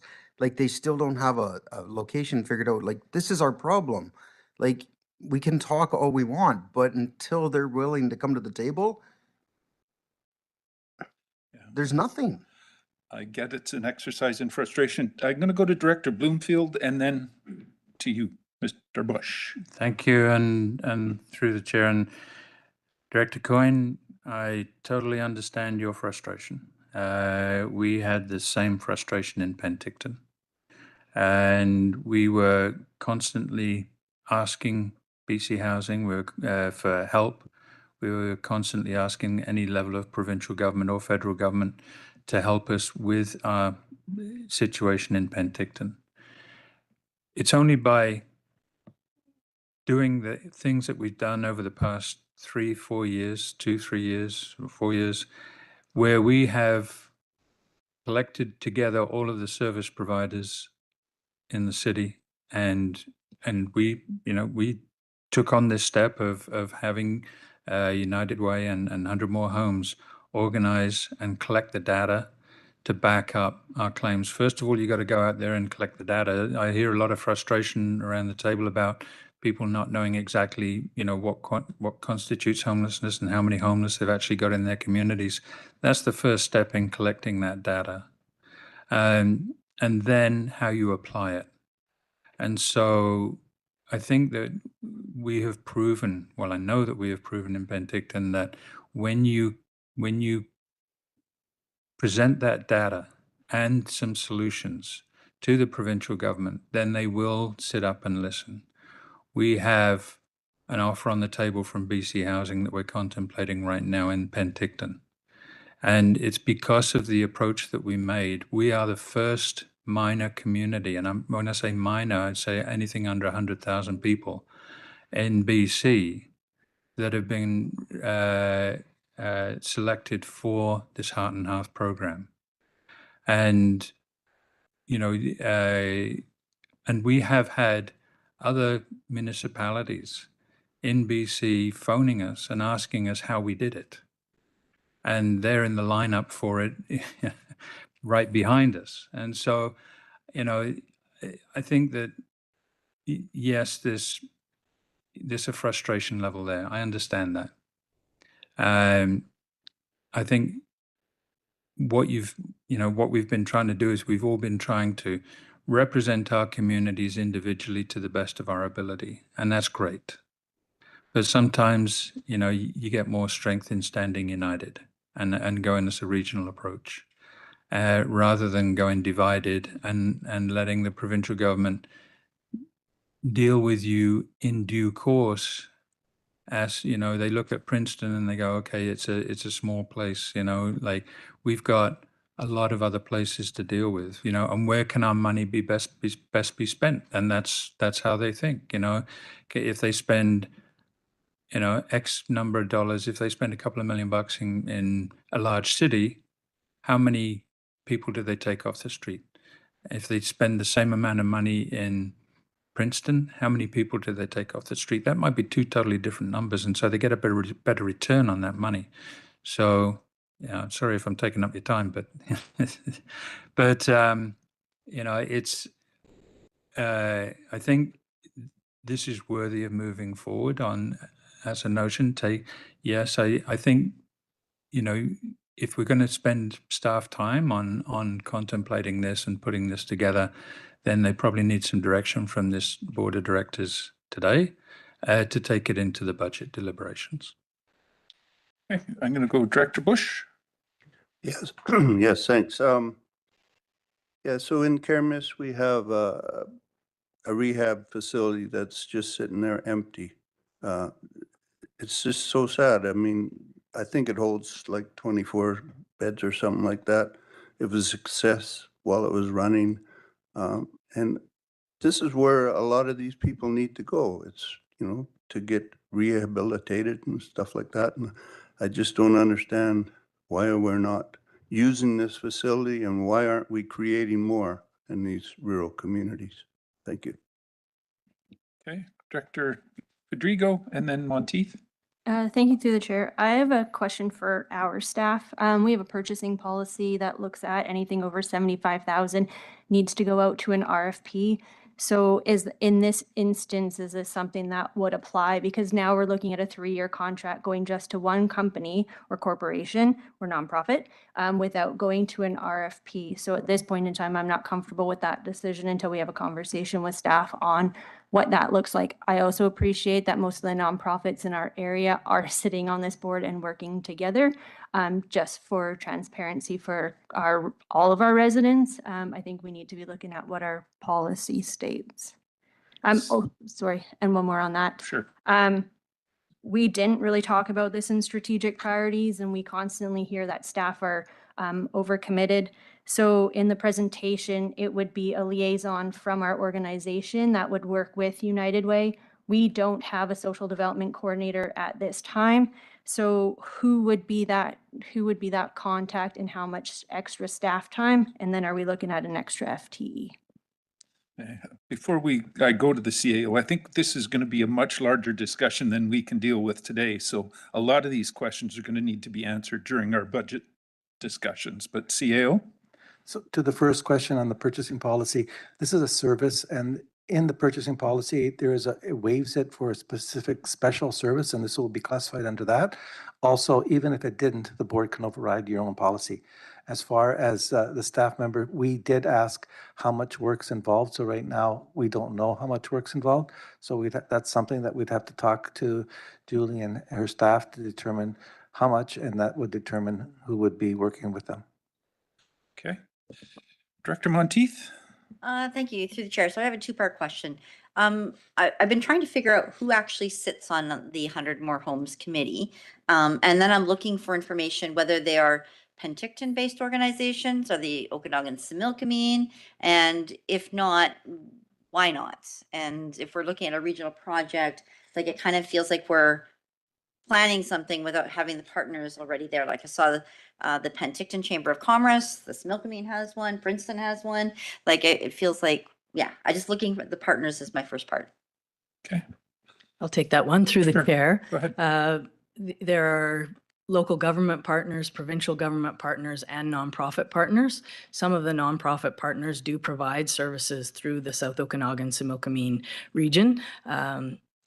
There are also, I was just sort of thinking about the part that I chatted about a little bit about the history of where that started was a group of local nonprofits, and then the United Way sort of coming our way and saying, look, we see that there might be a wave of something ahead that hasn't yet hit here.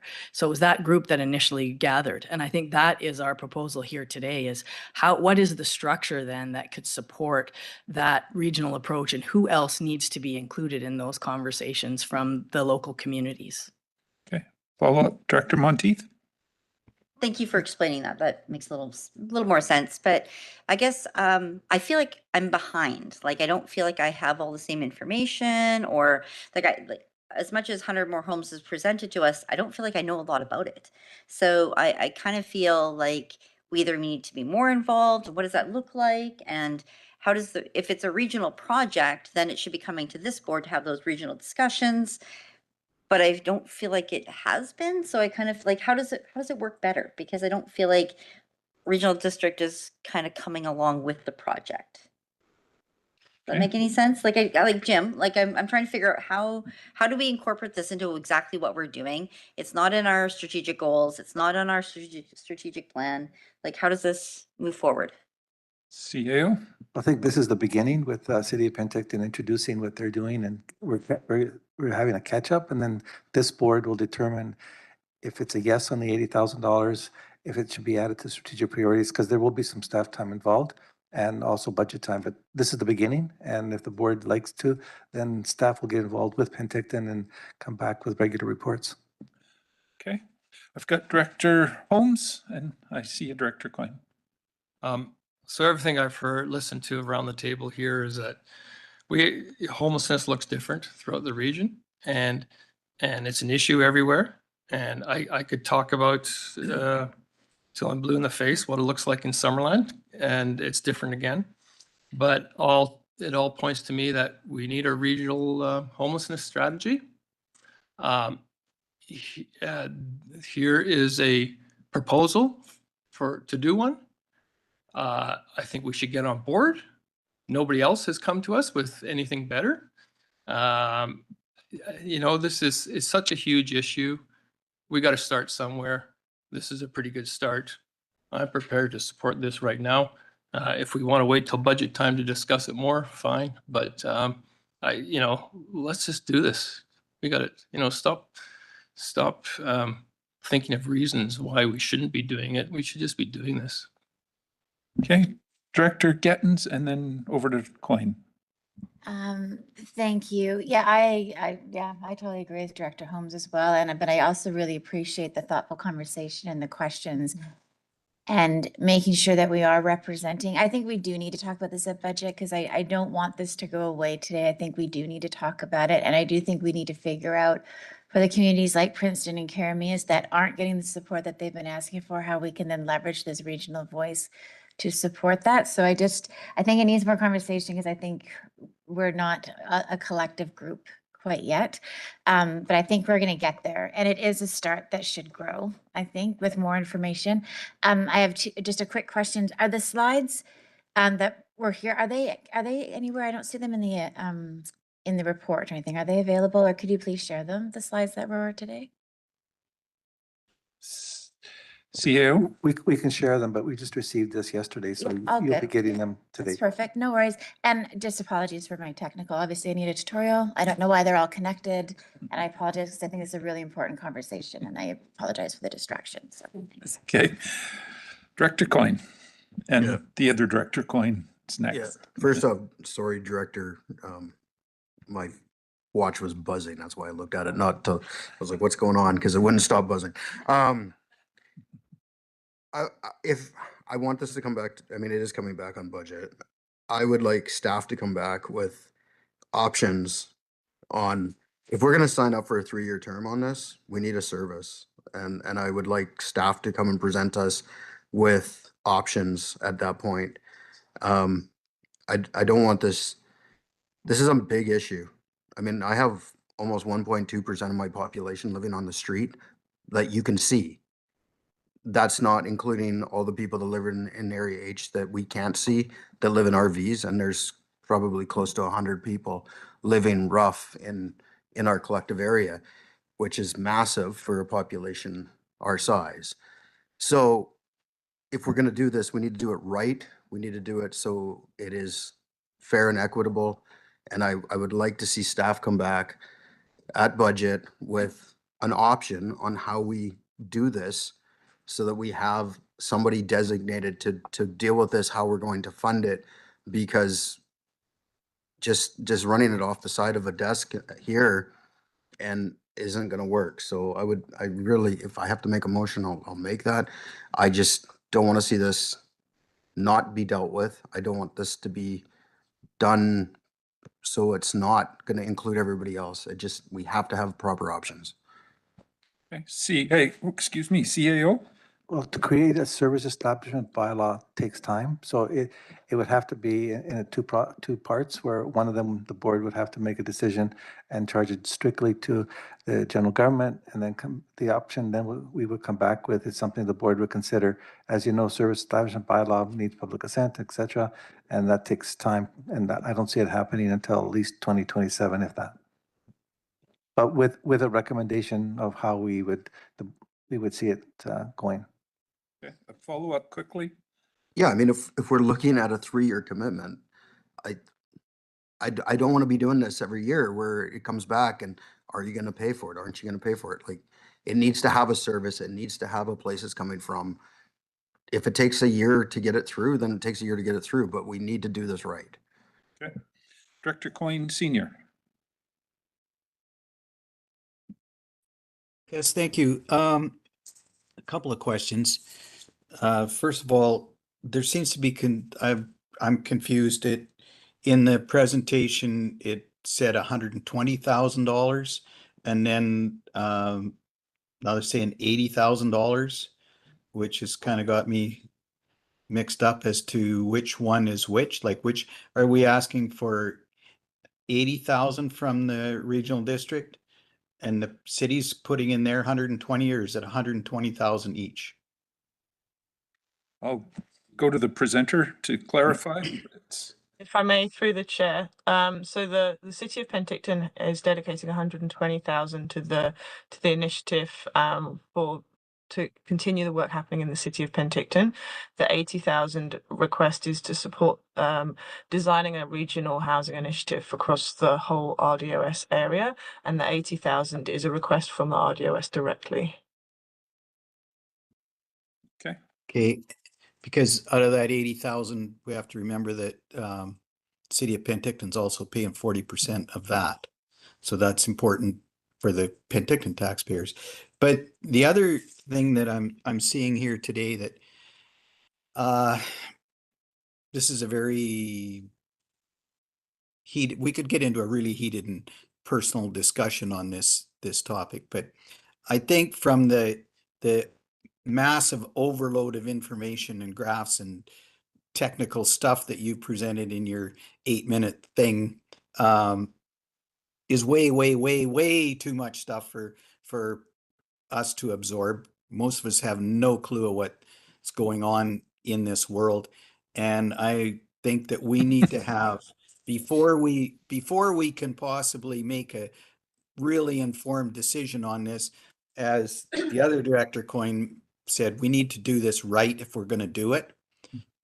We need to have a workshop dedicated to this, not this spiel that kind of got most of us bogged down.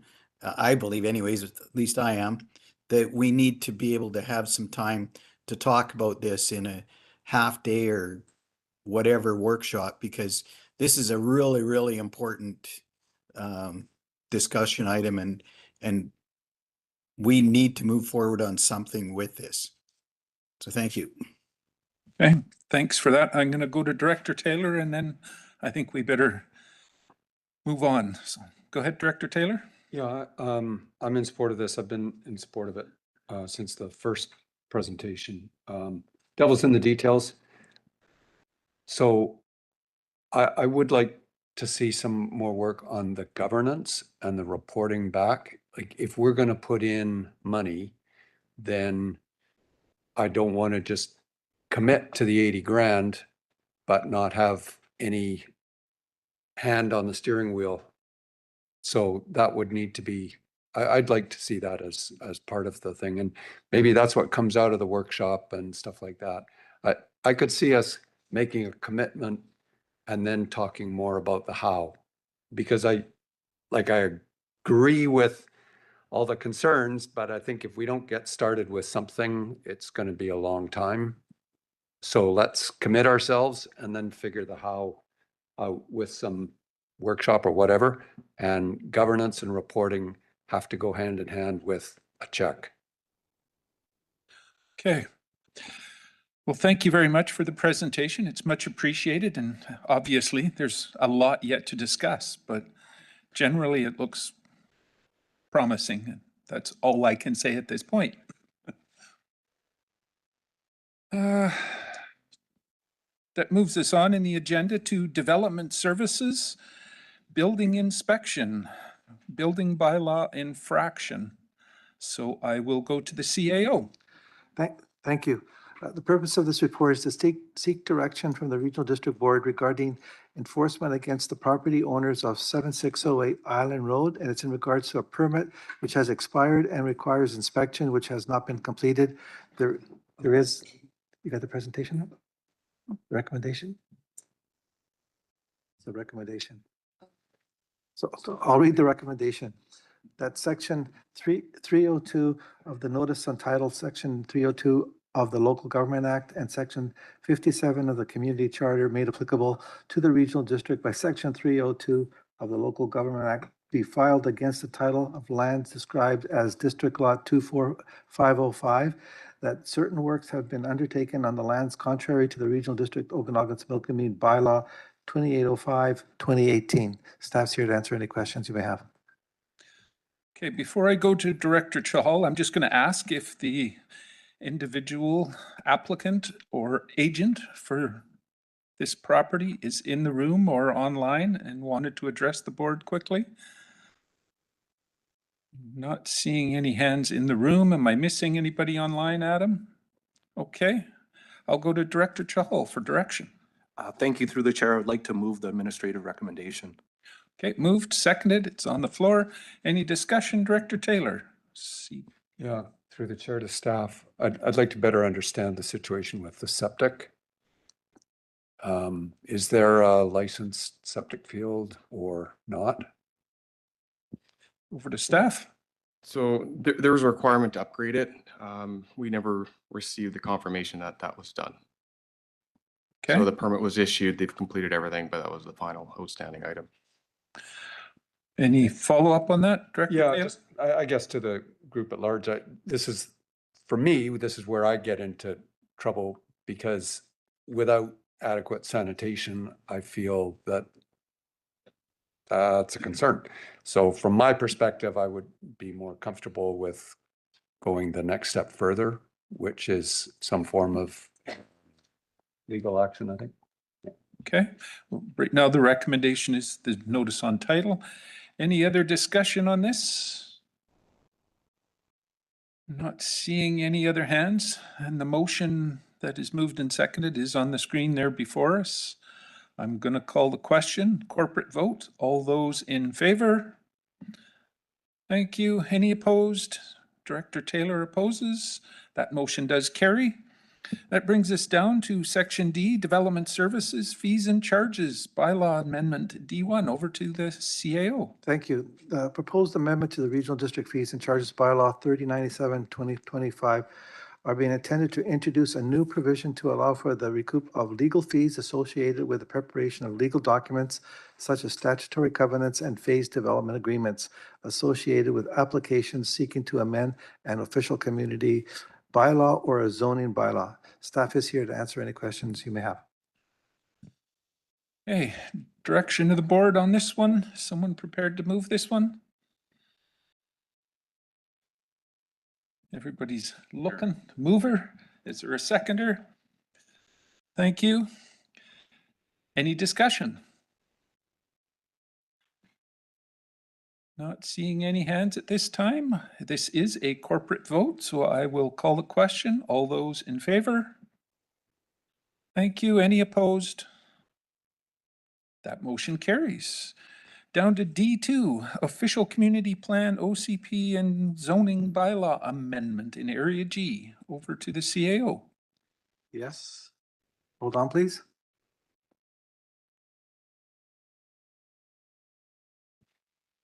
Thank you. This application is seeking to amend the official community plan designation and applying zoning to a portion of subject property in order to provide for future development capability for the land. In order to accomplish this, the following land use bylaw amendments are being proposed by the applicant with respect to approximately 58.8 hectare portion of the subject property, and that's to amend the land use designation under section Schedule B of the Electoral Area G official community plan, and also for the agricultural issue for small holdings, also to amend Schedule 2 zoning map of the Electoral Area G zoning bylaw 2781, 2017 to introduce a small holding 3 zones to the lands, and the recommended motion is on the screen and staff's here to answer questions. I'll go to Director Roberts. Direction on this. I'd like to make the alternate and be able to accept this, and I would like to speak to it as a motion. Not to the alternate. The alternate? I'm not. Well, it's actually giving it third reading is the recommendation. Okay, I was just looking, I was reading the alternate. Sorry, I got it backwards. All right. Go for adoption, thank you. Be read a third time? Yes. Okay, I don't know that we can go third in adoption. So it's just one at a time at this point. So giving it third reading. You're moving that. Is there a seconder? Yes, it's on the floor. Any discussion? Go ahead, Director Roberts. I continue in support of this, and for instance, and again, where I got lost there, sorry about that, where it said under alternative. It was explaining in regards to inconsistency in the OCP. This was a discussion that was had with the landowner, with the OCP committee and committee leader, and with myself at the time, and with planning. And at that point in time, the position we was giving that this was something that fell into with the other form and character of the area, with the other properties, and that this was possible and something that was going to happen. Unfortunately, we missed it when it came through, and that what was asked did not happen. So again, originally at the community level in regards to the OCP committee chair, myself, and the landowner, we were under the impression that this would happen.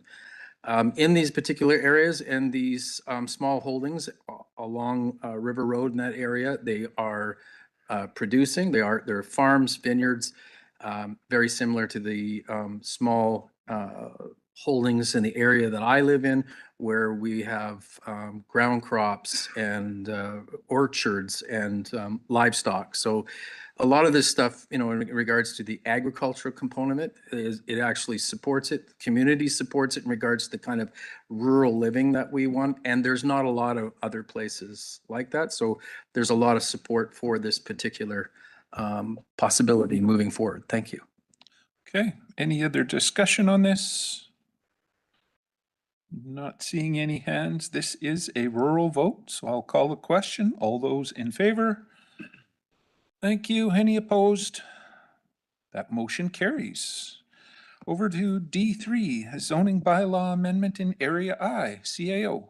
Thank you. This application is seeking to amend the zoning of the subject property in order to allow for a home industry with a maximum floor area of 200 square meters in the form of welding and fabrication business. There is no presentation, but staff's here to answer questions.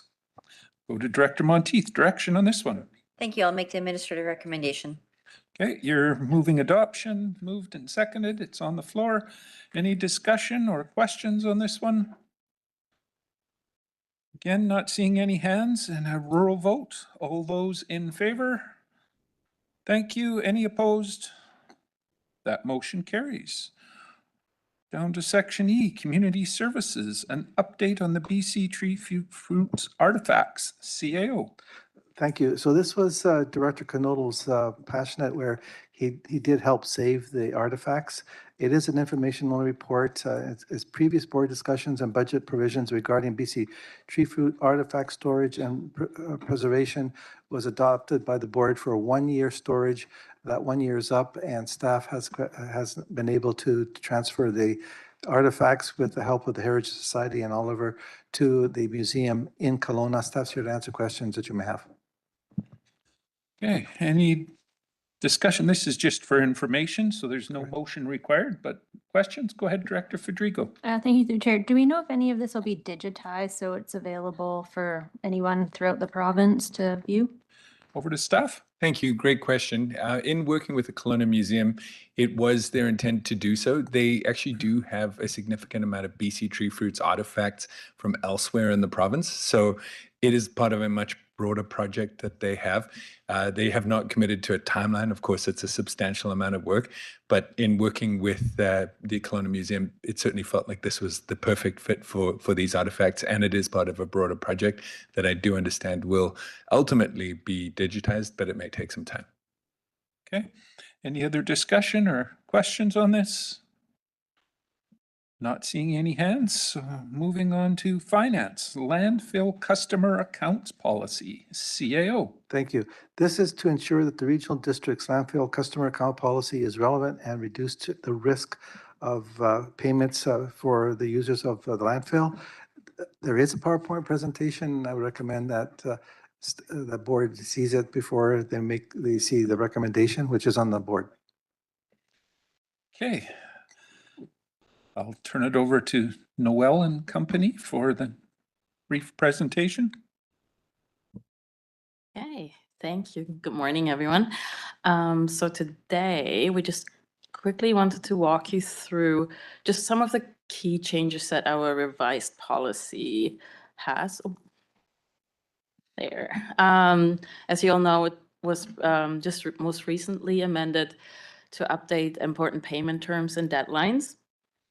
And the purpose for the most recent legal review was just to ensure that our legal language is still up to the current standards, and to identify and mitigate any new risks.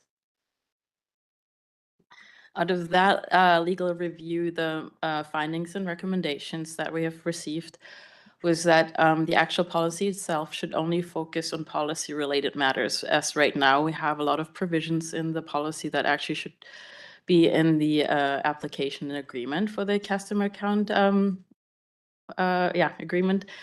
Also, it was recommended that we add a guarantor to our agreement, and removal of Section 8, which summarized that we could withhold payments from other contracts. However, our lawyer questioned that it was the enforceability of that section, so we took it out.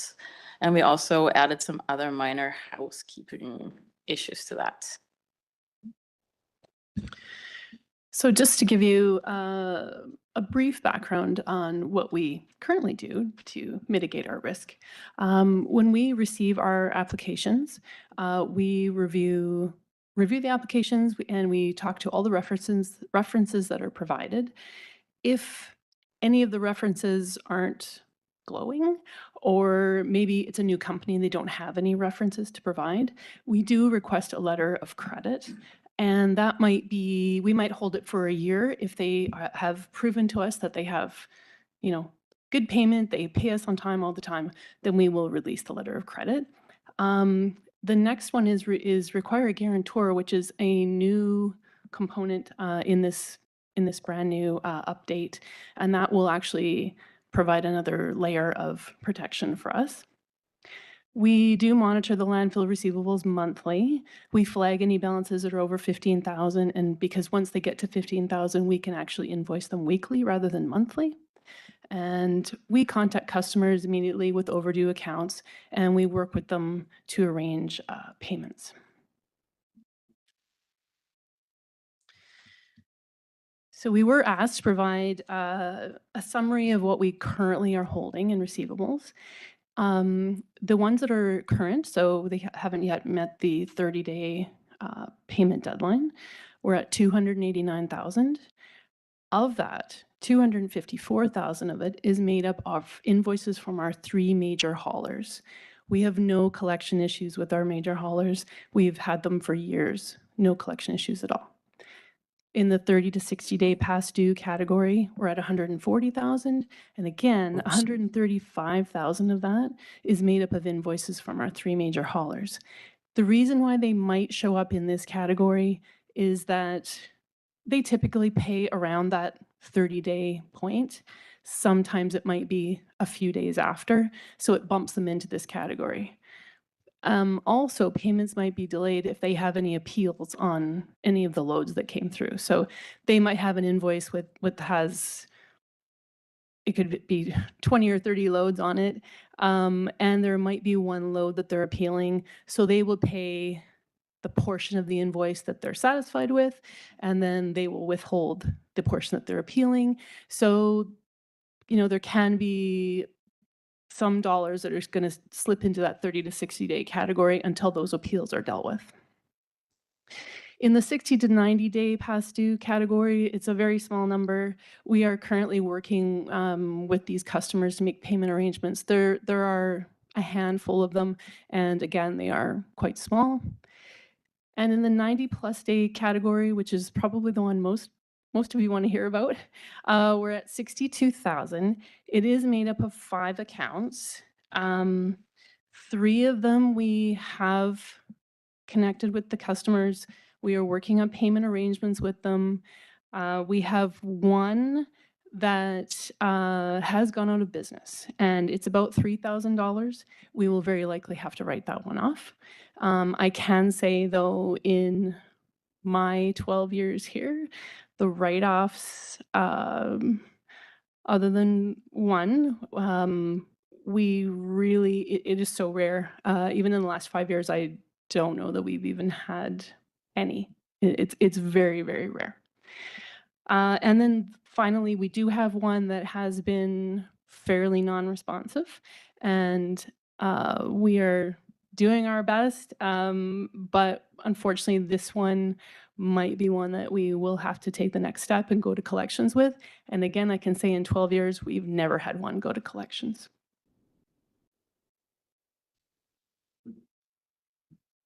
And that's it. Okay, thank you for that.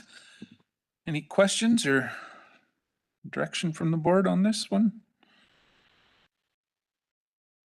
Go ahead, Director Federico. Thank you, through the chair. I'll move this recommendation. Okay.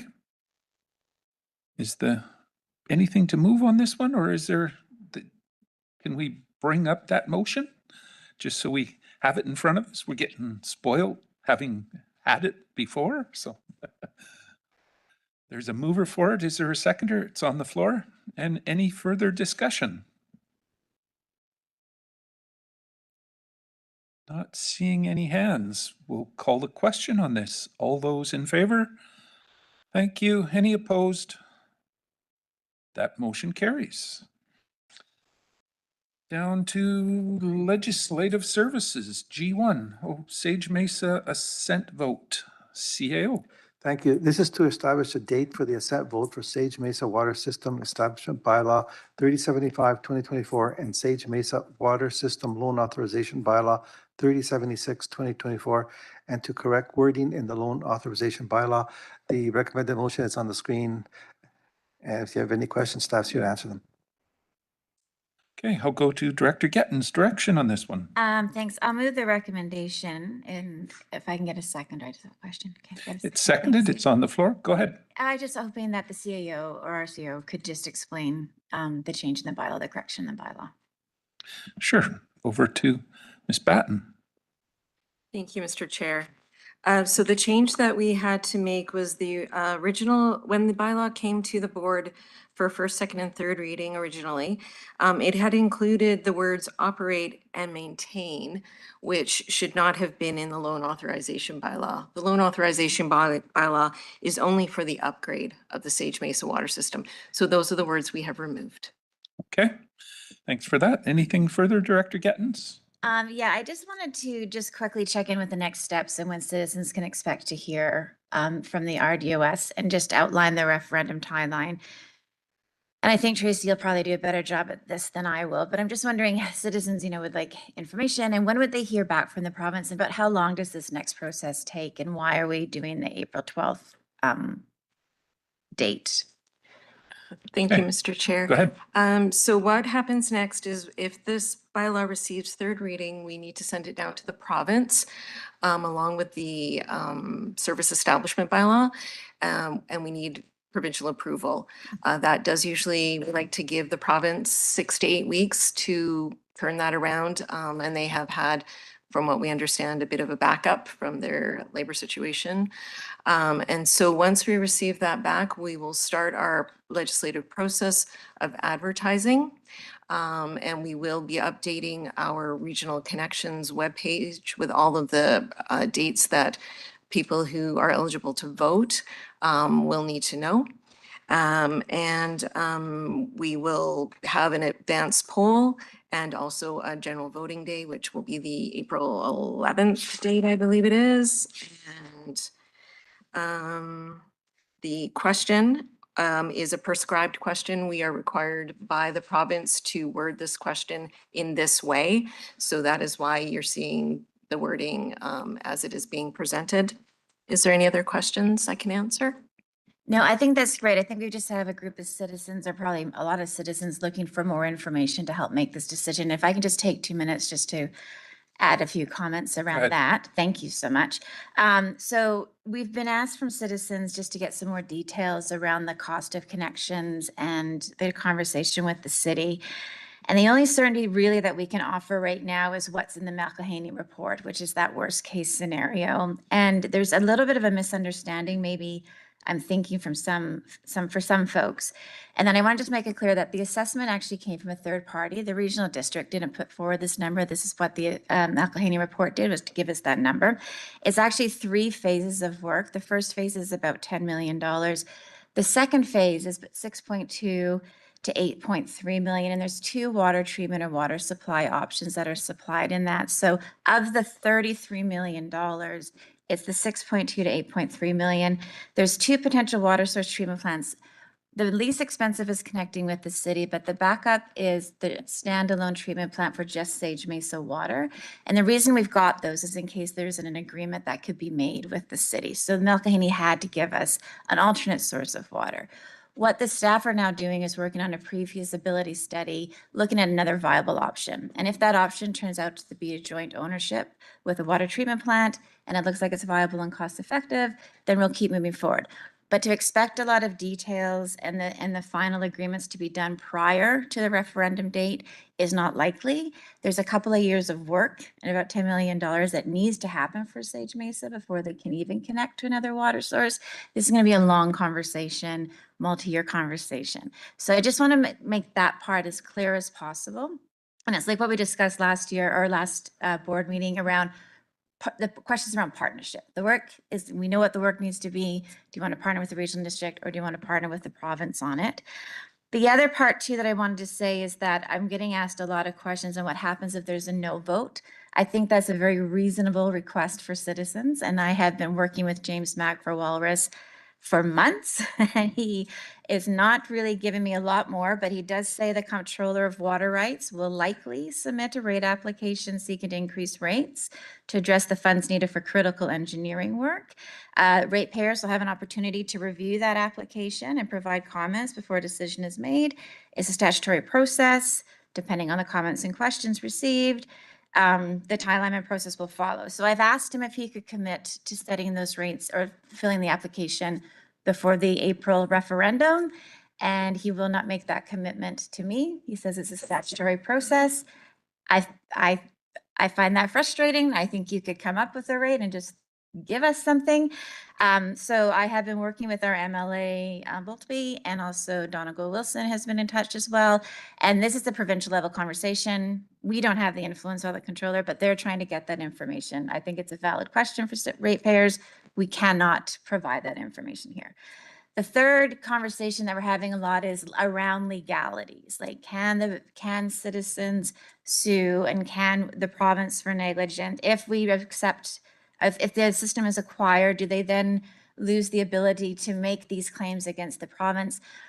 And we've talked a lot about this, and please, our CEO jumped into if there's more here. We can't provide legal advice on things like that. We can just do what we can do on our own.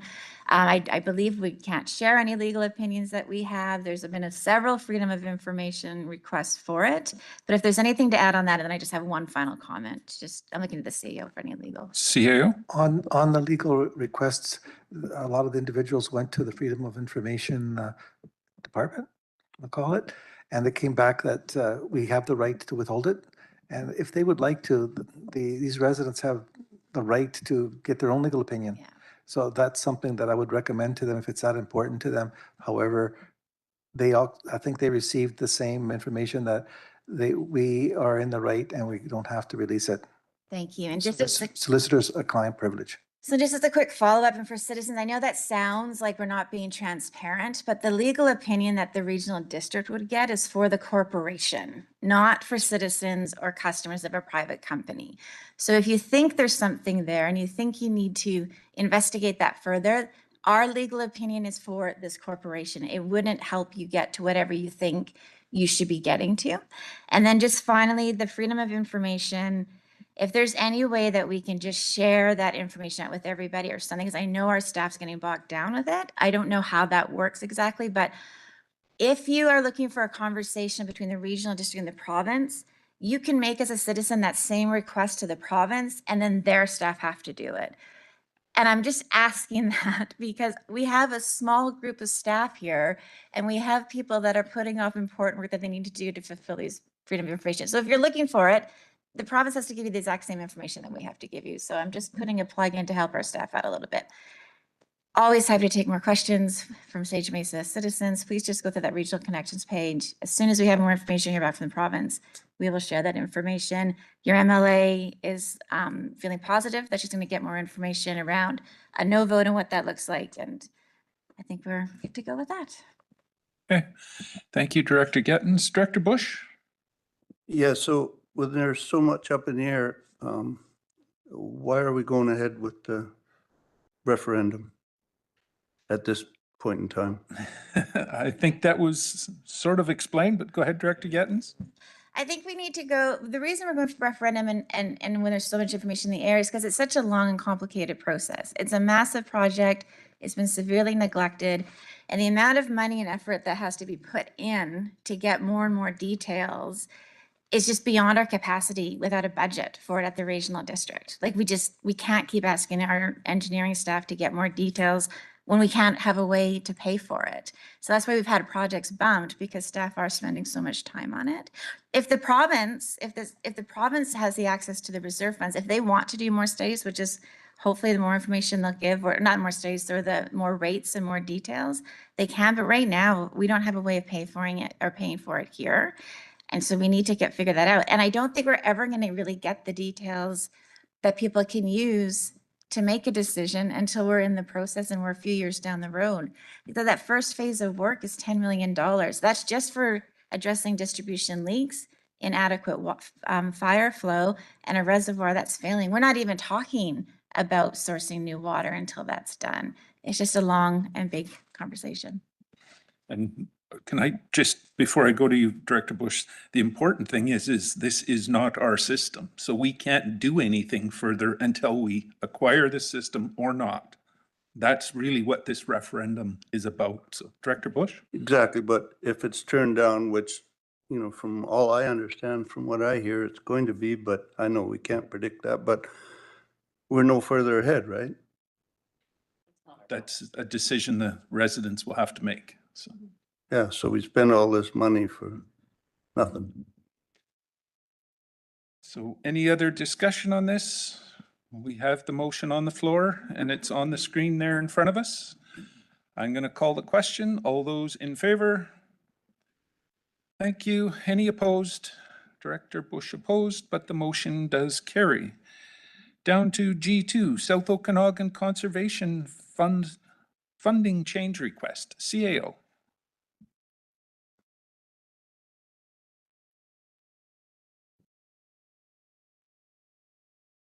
Thank you. So this is in regards to the approved allocation of funding from the South Okanagan Society. The staff's here to answer any questions that you may have. They are asking for a redistribution. The board has already previously approved this. However, it would require, because of the change in scope, your consent. And the recommended motion is on the board. Okay, direction on the board or from the board on this? Someone prepared to move it, Director Taylor? Or? I've actually got some questions. Sure, start with that. Go ahead. And I guess, you know, it's a substantial amount of money. It seems 32 grand, that's enough for another project somewhere. But it's in Vassal Lake, so I should be supportive of this, right? So I get that. What it's highlighted to me, though, are some of the costs that we're paying. And, you know, we're paying $1,000 a day for management costs to an organization. And that's not consulting management. So we might not get 220 days. That's, you know, to an organization to offset some of the costs of their management. We're paying $725 for monitoring costs. And those are the same as a senior biologist cost. I don't know about this. This is the first time I've ever really looked at these costs, and I guess I'm surprised. And so I guess what would happen, there's a question to staff, like, is there a reserve that these funds could be put into and be directed towards another project? Can you give that some thought and come back to us next meeting? That's my question. I'll go to staff. Go ahead. Yeah, so I think, unfortunately, we don't want to defer this too much. This is coming from an interim report, so they need to have spent all of the funds by March of next year. So they had over budgeted for the archaeology work, and that ended up coming up under budget. But they still need to work on doing planting and things like that. And unfortunately, for professional biologists to actually pay them decently, it actually does cost that much. And it's through a Soyuz Indian band, so that's what they were quoted at. It is still within the purview of their original application. It's just now moving that fund instead of using it for archaeology, but using it for monitoring and planting, which they would have had to get from other funds as well. If it's not approved, yes, we can put it back into the conservation fund for the next applications, which I will be presenting to you guys in January. Okay, follow up to that, Director Taylor. So who were the other funds? And why don't we use that money instead? Sorry, what are the other funds? Like who else is supporting the Who project? was- It does say, and you just said also that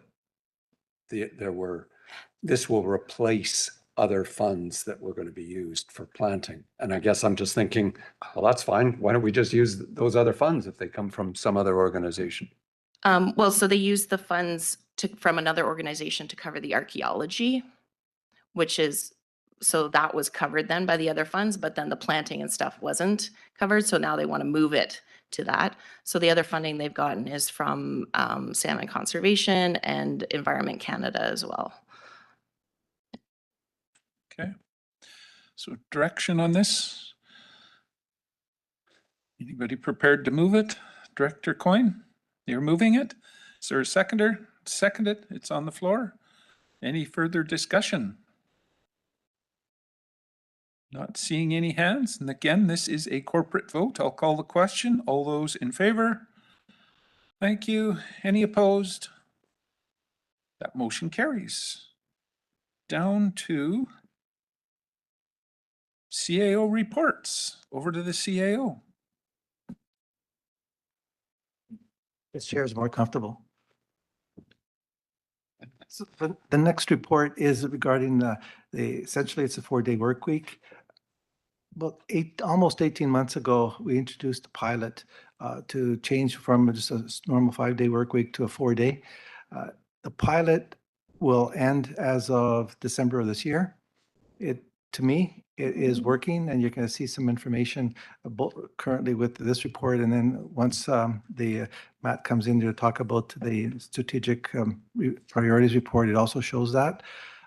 What I'm recommending in this report is that we don't continue the pilot. I don't consider it a pilot anymore. It's been successful, but also I'm recommending that we don't make it something permanent, because to make something permanent, it's very hard to eliminate once people have that expectation.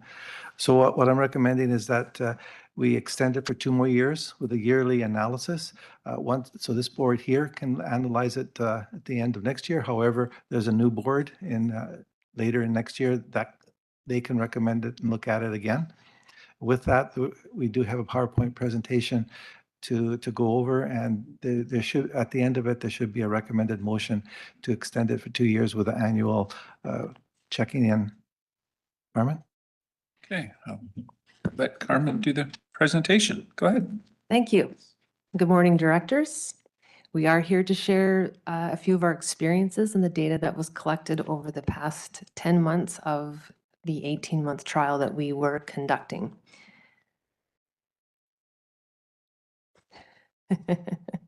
Don't fail me now, clicker. Adam, if you can help oh, thank you.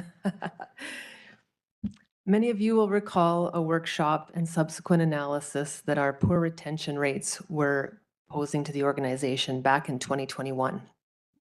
We put together a plan to address the low-hanging fruit in areas that staff were telling us were challenging for them and what was really important for them to have in the workplace.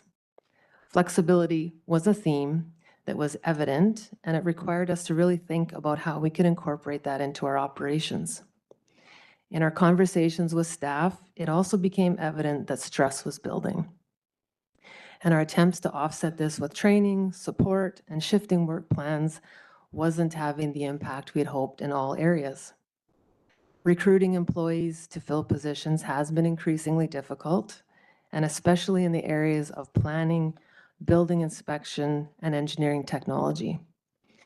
Gaps in our recruitment due to these difficulties puts more pressure on employees who are here to juggle multiple roles.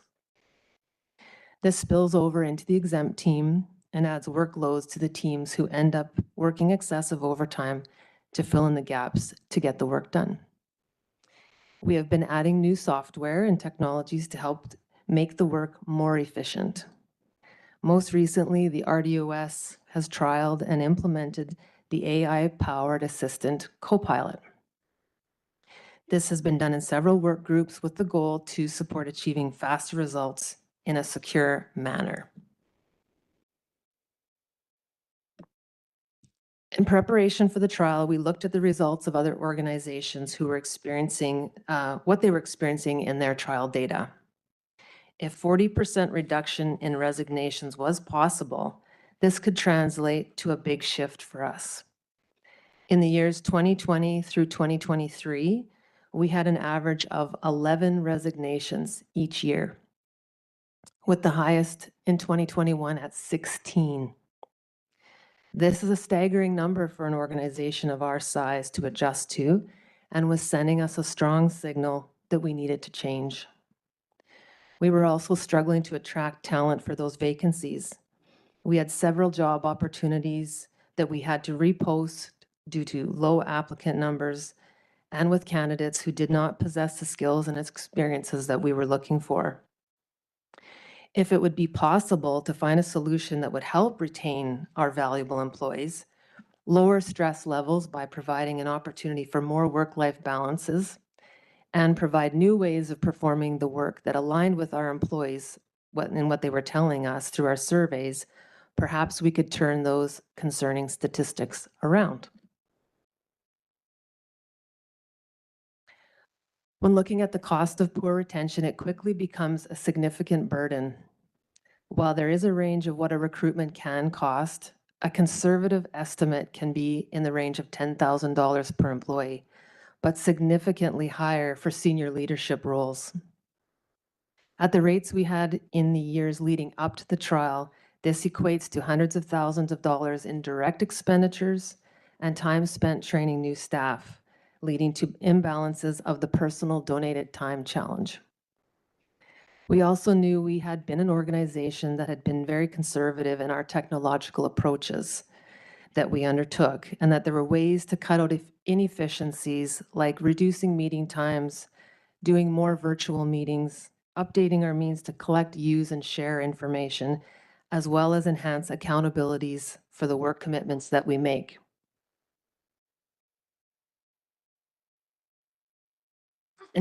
In terms of the RDOS experience, during the first 6 months of 2024, we had 6 resignations. From the date the trial started, we had 2. During 2025 to date, we've had 3 resignations. While we do want employees to stay with us, we are happy for them when they are moving upwards in their career. And that's something that we don't want to lose them, but we acknowledge that's a positive step for them. We are seeing large numbers of applicants for our posted positions, with over 100 applicants in one recruitment and often seeing upwards of 80 in others. We've even noticed a trend where our difficult recruitments are experiencing much more qualified candidates applying than we'd seen in previous years. Our focus on time has resulted in more awareness of the cost to overtime in each department and ways to reduce it where possible. We still have a few exempt employees, not to mention any names, who have overtime in the hundreds of hours. And we understand there are reasons for that, and we are working on how to make those more manageable. We have noted a slightly lower decrease in sick leave costs, but the number of employees who have been approved for short and long-term disability is higher in 2024 and 2025.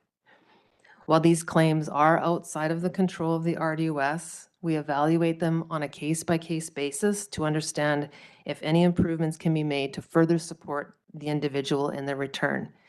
And I do have anecdotal reports from other organizations. They are too experiencing this uptick in leaves.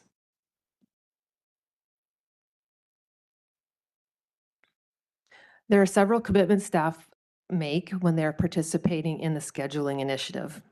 One of the requirements for staff is to complete a monthly survey. The intention is to understand what employees are experiencing in order to consider the adjustments for a specific employee, a work group, or an entire department. The changes we've noted in responses over time have been interesting and do reflect the complexities in the work that individuals do. While there is stress experienced at work, overall work-life balance satisfaction, the ability to achieve tasks in the week, cross-departmental cooperation are all showing positive results, with staff strongly agreeing with the statements around those topics. We have been using these questions to help us focus our attention where needed and make adjustments. We began using the strategic priority tracker in 2024 to better identify accountabilities for projects. What our results are indicating is that the completion of projects has not been negatively impacted by the 4-day scheduling. While we continue to analyze and track these projects, we do have 6 more weeks of data to collect. The trend is indicative of achieving a 94% completion rate. And this will be elaborated further by the CAO and the executive assistant. We believe the work done in advance of the trial prepared staff well for this initiative. The continual monitoring of our successes and challenges during the trial period and the continued use of available technologies has resulted in a successful trial.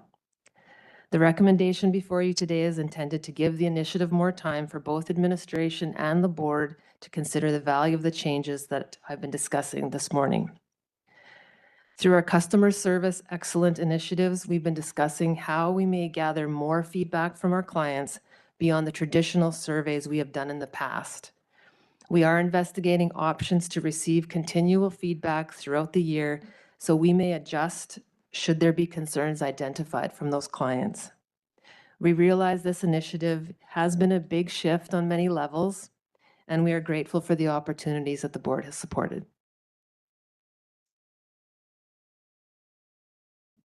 Any questions or discussion? Okay, well, thank you for that presentation. I'll check with the board if they have any discussion or questions on this. Director Coyne, start with you. Yeah, I fully support this. Just one, I guess, request is for those of us that don't come into the office all the time, if we can get a schedule of when managers are off so that we're not banging our heads going, where are they? Will do. Good point. Director Taylor. Yeah, I struggle with this one. I can certainly see that staff like it. And anecdotally, just my own sense is I think people seem happier. So that's great. I do question how we can get the same amount of work done in less time. And I'm struggling. That's the part I struggle with. When I get letters from residents, they're usually complaints. In fact, that is what I hear from people. They're always complaints, yeah. Frequently, there is reference to inability to reach someone in the organization and questions about whether it's a 3-day week or a 4-day week. And when you live out, you're not going to drive in. The residents, I don't think they really understand what the work schedule is. And are they gotten back to in a timely manner? Yeah, so that's something we hear quite a bit, or I certainly hear quite a bit. And I'm not sure how you can get some quantitative data on that, but I'd sure love it if you could. Okay, CAO? So I don't get any of those calls. And I appreciate if you forward them to me because that I am the one that will make the final recommendation to the board. As far as getting people back, some of the staff, and I appreciate it because I'm one of them, that can get well over 100 emails in a day. And I was actually doing some research using AI to see what the best policy is as recently as yesterday for how we can get back to people on a timely basis when you get so many emails. And essentially the answer is you don't. It could take you get back to them, but it could take 2 to 3 days. If you have to prioritize them, and if they're high priority, you should get back to them within 24 hours, if not less. And I'm actually going to be taking a in-house policy for a staff policy on getting back to people on a timely basis. The AI recommended that you don't look at your emails continuously, and I'm bad at it. As soon as I hear a ding, I'm there. However, if we go by the book, you're supposed to look at them at noon and just before you leave, an hour before. So I'm looking at improving how staff get back to us, but you also have to recognize that they may not be the only one in the queue. And a lot of times, and this is a good point, a lot of times you get the call to be jumped up in the queue.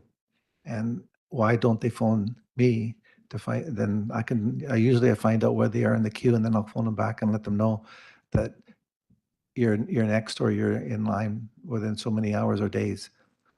But I do request that any calls like that come to me. I can't fix it unless I know it needs fixing. Okay. Follow-up, Director Taylor?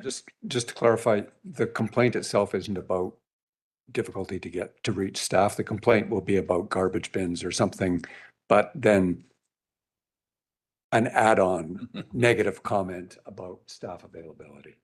Thank you. Director Roberts? Yeah, thank you through the chair. I'm in support and glad that, staff are happy, and I do understand productivity changes that you can have in regards to certain small changes, because again, people get dragged on through the week, and then, more or less there's a portion of the day a lot of times that loses productivity. And if there's a way to manage that, that's great. I've found though, since we've done the change, and on top of having the switch to managing director system, and again, you're always available, Jim, sometimes too much, but it's like trying to find a way to be appropriate and reach people. I found it more difficult getting a hold of managers than I did before. Again, wanting to be respectful. And as I think I've stated before, I think it's more about communication technology, that if something that automatically, when I reach out with an email or a phone, instead of just looking for a duty one, it's just that system automatically moves to the correct person who's covering, because I find myself, or a person isn't available or isn't answering, so now I'm going to go to the next, and then the next, and then you get frustrated, and you're trying to be timely on some issues. Some issues just need to wait, and I respect that. So thank you. Okay, CAO? So I don't know if you remember, but I did establish a CAO duty phone, and I'm sorry, but I got a smile. No one's used it. I have not received one call on that duty phone, and I do use it. It's very rare that I get a phone call, that I'm away. So 99%, 90%, 90. It's me that's holding the duty phone. So if it's not working and you've used it, let me know, because I'm just assuming it's kind of hard to get 0 calls. So I have 2 numbers. One, you all know, and it's open to the public. One, the duty phone is for you, the RCMP, the fire department, and any emergency services that need me, or whoever is available. Okay, follow-up, Director Roberts? Last Friday. It didn't go through. So I don't know if it was a mistake on my part, but again, it was something that came up and would have been advantageous for the organization and saving some money, but it's something that came and went, so it was timely. Otherwise, I really try to avoid calling you, especially on a weekend or the 5 o'clock on a Friday. Thank you. Okay. Any other discussion on this or direction from the board? Do we need a motion that's? Yes, there's a motion coming up. Okay, Director Coyne is moving it. Is there a seconder? Thank you. It's on the floor. Any further discussion? Not seeing any hands, we'll call the question. All those in favor? Thank you. Any opposed? That motion carries. Just want to thank Carmen and her HR team for really being diligent. And I think we're leading BC in this 4-day work week, and we have a lot of local governments looking very closely at us and asking a lot of questions of how we're doing and how successful we are. Okay, thank you. Still to the CAO for more of his CAO report.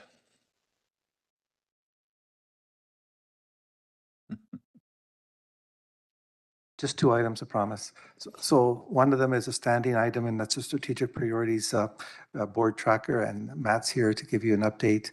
One of the things that I do want to mention is we already talked about the 4-day work week and the achievements in the strategic priorities. One of the things that I've changed is the achievements in the strategic priorities is directly tied to the exempt staff increases. 50% of the wage increase is based on the success. And there's a specific formula. So if we're, let's say, 94% successful in what we promised to the board we're going to do, it's 94% times 50% of the 5-year weighted average. And then the other 50% is based on teamwork and achievement, different achievements. With that, I'll pass this on to Matt. Over to you, Matt. Thank you. So we are getting closer to the end of the year. We're 89% through the year now. There's about 6 weeks to go in 2025. So I'll give you a little update and then see if there's any comments to the end of the year here.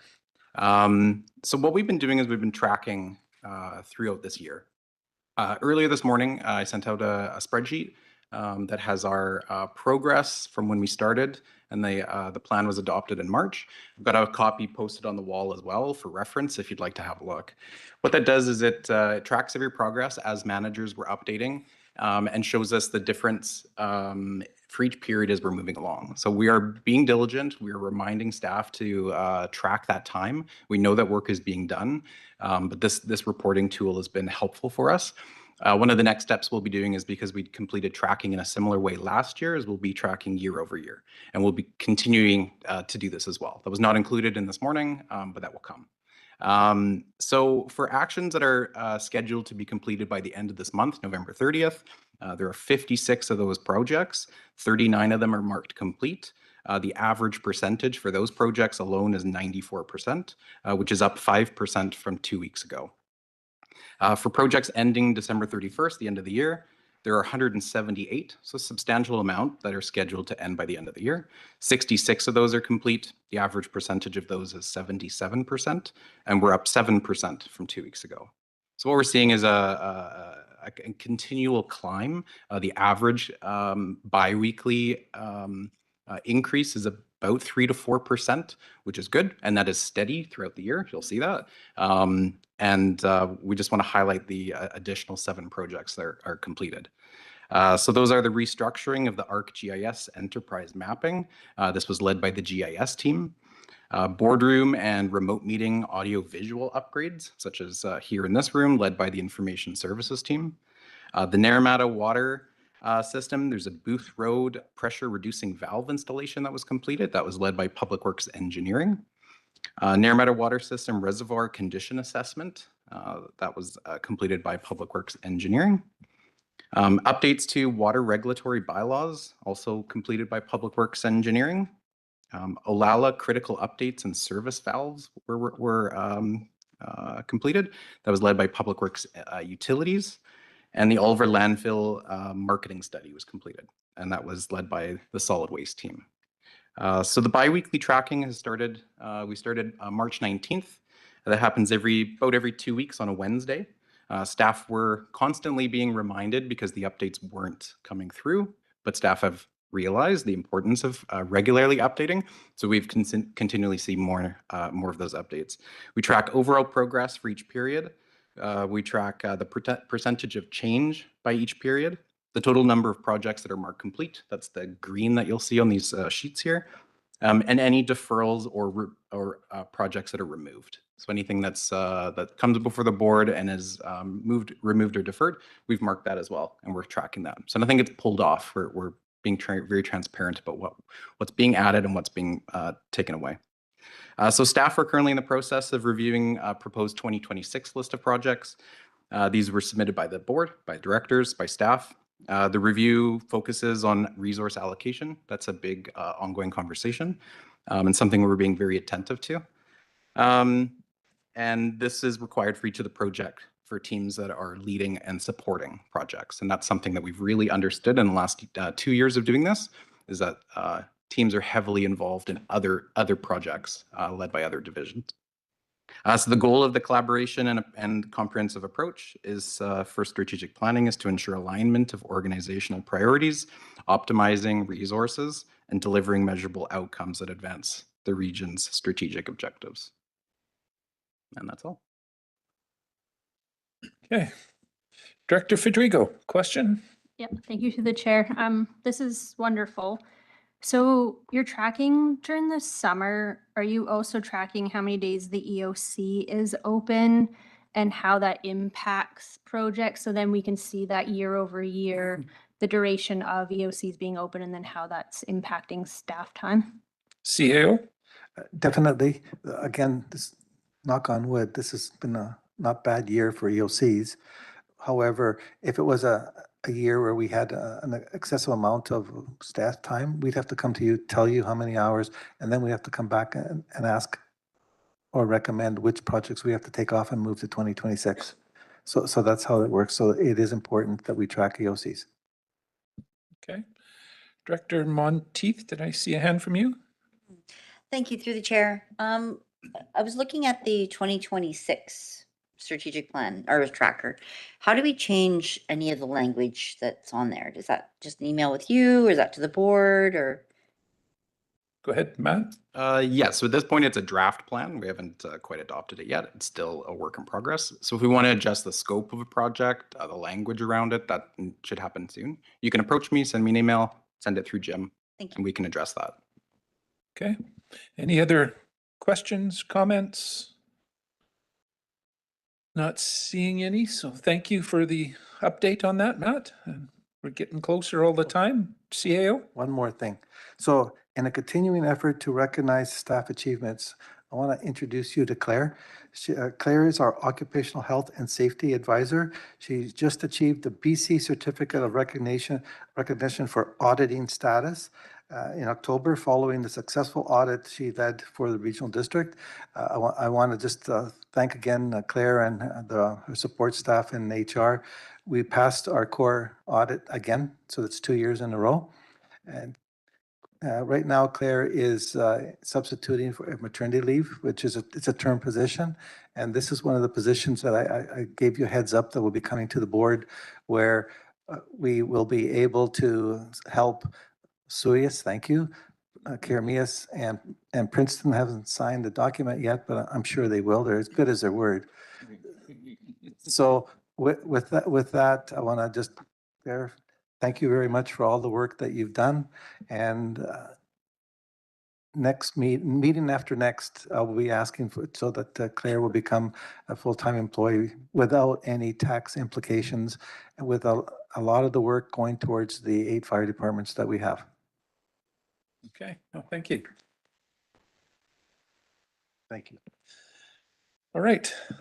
Anything further, CAO? Nothing further. Okay, that brings us down to other business, chair's report. Tomorrow I'm attending the collaborative leadership table over in Coston, Smilkameen area anyway. And just a reminder, next week is budget again. So need everybody here to discuss some of those items.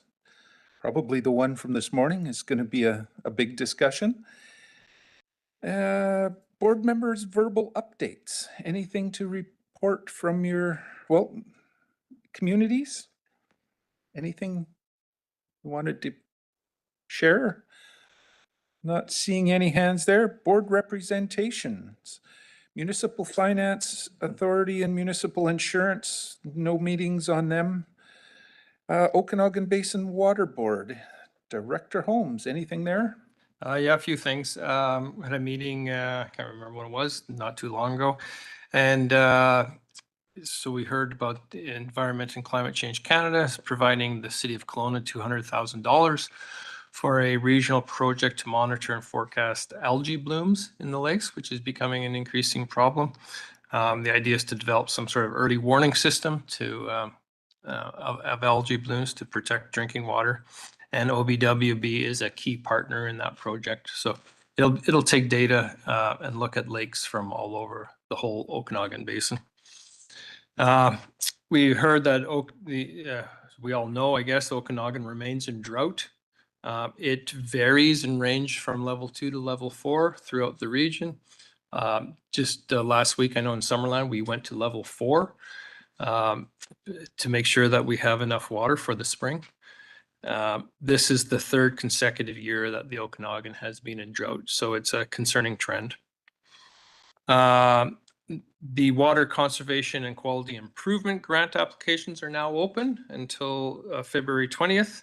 And this year's theme is innovation in water supply, quality, and quantity. So the idea is to encourage creative science-based solutions to water challenges we're having. And finally, the Water Board approved the 2026 budget, and there'll be a 2% increase to account for inflation. Okay, thanks for the report on that. Okanagan, a question? No, I just wanted to add one more Sure, go ahead. event onto this. Last Friday, I attended the Okanagan Interior Invasive Mussel Working Group. It's the second one that we had, and I was the only one from this this place that was there. So we looked at what we can continue to do to help monitor the mussels and invasive species. And one of the things we were looking at was the inspection stations. How could we make those better? Of course, it depends on the provincial government as well. And we're also looking at ways to perhaps fund that. So we had a really good report from James Litley, who is the expert on all of this. It was well worth it. I hope he gives it out again to other people. And we have heard from the Penticton Indian band Guardian, James Pepper, I think his name was, and he was very good at explaining what the Guardians do in Penticton and around here. Really good meeting, and I'm thinking that there will probably be another one and a report coming out from this. Thanks. Okay, thank you for that. Okanagan Film Commission, over to Director Coyne. We're getting a presentation later today. I'll let John do the speaking. Okay, so nothing new until we hear from John. Okanagan Regional Library, Director Federico. Yes, thank you. Not too much to report. The libraries had received provincial funding in the last few years, and so upgrades to each of the libraries are mostly complete. So if you haven't popped into your library in the last little while, do so and see some of the new changes, because many of our librarians are very happy. Okay, good to hear. Sterile Insect Release, Director Bush. Yeah, nothing new there. Okay, Simia, Director Coyne, anything to report? No. Starling Control, Director Bush again. Same thing, no meetings.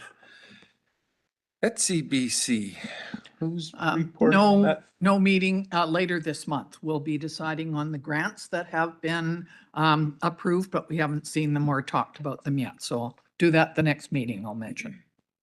Okay. Ollie, looking for a motion to adjourn. Moved, seconded, all in favor? Thank you. We are adjourned from that, and I think we have time to move straight into the Protective Services Committee. So I will turn it over to Director Roberts. Yeah, thank you. Being called to order the Protective Services Committee at 11:33. Could I have a motion to accept the agenda? Second? All in favor? Thank you. I believe CAO, we're waiting for a delegation, so I'll pass it over to the CAO until As- that delegation is here. I understand that they're coming, and while we're waiting, it's a delegation from the BC Emergency Services. I could hum a song until they come, but I don't think you want that. They're walking in the door, so.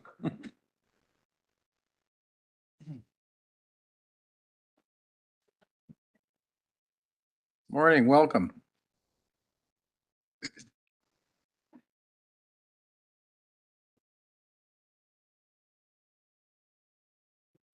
There's the middle button. If you push the middle button to talk. Well, morning, and thank you for attending and putting a presentation together. I just would appreciate if you could say who's who to the groups and when you know when you're talking. Absolutely. Well, I will introduce everybody at the outset here. Is the PowerPoint up? Not yet. Okay. Adam? Yeah. Oh, there it is. Awesome. Well, thank you once again for inviting us today. More than happy to come out anytime. And start off by introducing who's with me today. I've got Todd Onsraj here from, he's the Director for Clinical Operations. And behind me is Michael Sandler, who's Manager for Clinical Operations in the South Okanagan, and myself, Brent Middleton, Clinical Operations for the Similkameen. So I thought what I would do, you did put forward some queries and some questions, but before we do that, I'd like to offer some context just to the service in general, just with a bit of a presentation here, and then we'll have some opportunity for some questions afterwards. So the importance of communication and strong relationships with our municipal partners is really important, and we take that seriously. So these communications and connections are the foundation of our ability to deliver effective, responsive emergency medical services, and they're absolutely essential as we work together on solutions for our communities. We could go to the next slide. Oh, there we are. I can do that too. Thank you. BCEHS is the provincial provider of 911 emergency medical care and intra-facility transfers. We respond to more than 800,000 emergency calls and 75,000 interfacility transfers each year.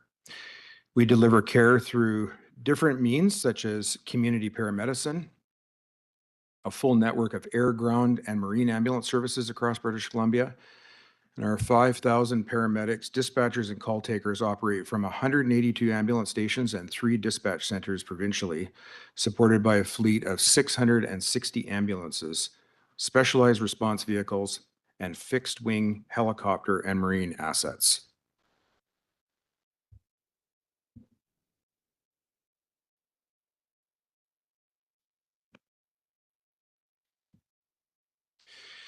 At the provincial level, we continue to experience record high call volumes driven by an aging population, the sustained drug toxic crisis, and the growing demand for primary healthcare support.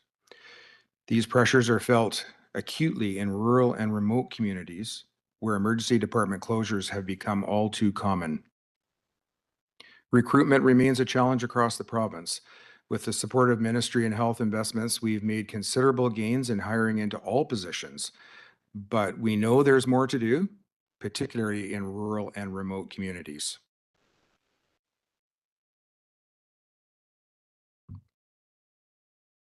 We also recognize our service must work for all areas of the province, which can prove challenging, including those where ambulances need to reach our patients via dirt roads, across mountain passes, and on long stretches of highway where a single multi-hour hospital transfer can leave a community without an ambulance for hours, and where lengthy waits are a lived reality. These legacy challenges are at the heart of the work we're doing and striving to improve on. In some areas, such as the Similkameen, we've already begun to address these issues, expanding full-time positions, piloting new deployment models, and strengthening our community engagement to reduce pressure on frontline ambulances. We're also investing in recruitment improvements specifically designed to make rural postings more attractive and sustainable.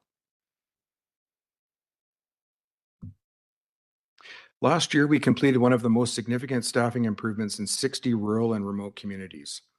22 stations upgraded to 24/7 alpha stations received more staffing.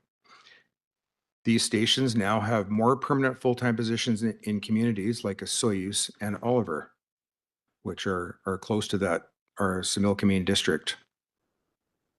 All of these staffing changes resulted in 281 new full-time paramedic positions and 200 part-time paramedic positions, helping us provide more consistent and reliable paramedic coverage province-wide.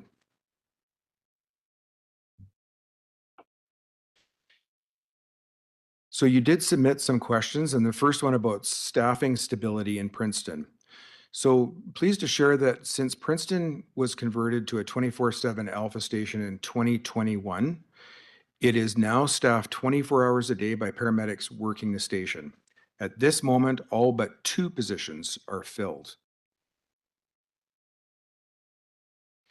This change was introduced to enhance 911 responsiveness and emergency coverage, as well as improve recruitment and retention by offering full-time paramedic roles in Princeton.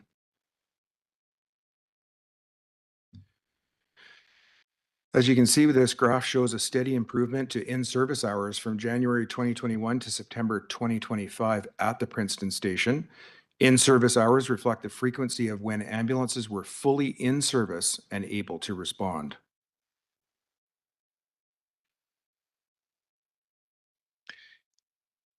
BC EHS uses a clinical response model, or CRM, to code calls and prioritize resources in a consistent way for life-threatening and serious conditions. Under the CRM model, calls coded purple are the most urgent, followed by red, orange, and yellow. Our first responder partners are notified of the higher acuity calls according to the agreement that we have with them.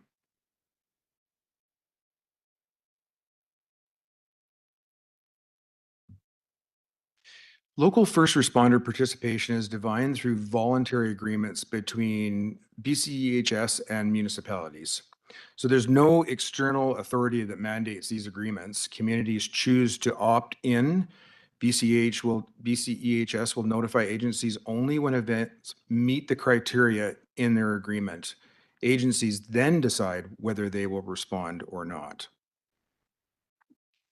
This model ensures municipalities can manage their own participation, and agencies can revise or update their agreement with BCEHS anytime if their circumstances change.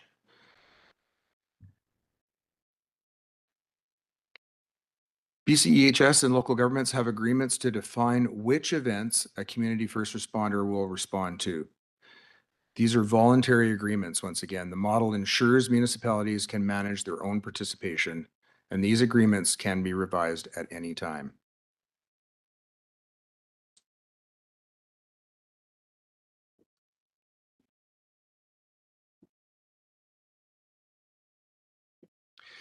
Virtually all of the ambulance stations in the Similkameen region have moved to a full-time model. On-call staffing is a contingency that supplements the 365 by 24/7 staffed ambulance. So coverage has been improved. We saw Princeton staffing has increased and stabilized since 2021. As mentioned earlier, Soyuz and Oliver both benefited from additional paramedic positions in 2024, and since then, both communities have seen their in-service hours improve and remain consistent. So as you can see in this graph here is showing in-service hours for the Oliver ambulance station between January 2021 and September 2025. They're looking at the Soyuz. Oh. This- Yeah, you're right. I think his slides are a little out of order, sorry. Let's just go here. Here's Oliver. I was just a bit ahead of myself. So you can see it's steadily gone up and stabilized.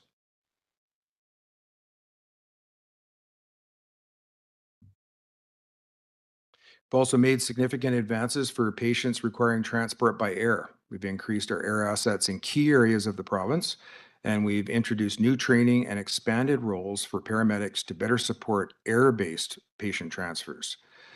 The first wave of these new flight medics are in the throes of their field practicums now, an exciting milestone that strengthens our ability to move patients safely and quickly when time and distance matter most. At BCHS, we're committed and working alongside you to find solutions. We're investing in recruitment, expanding full-time positions, exploring new deployment models, and strengthening partnerships with local leaders to ensure every community has reliable, timely access to emergency medical care.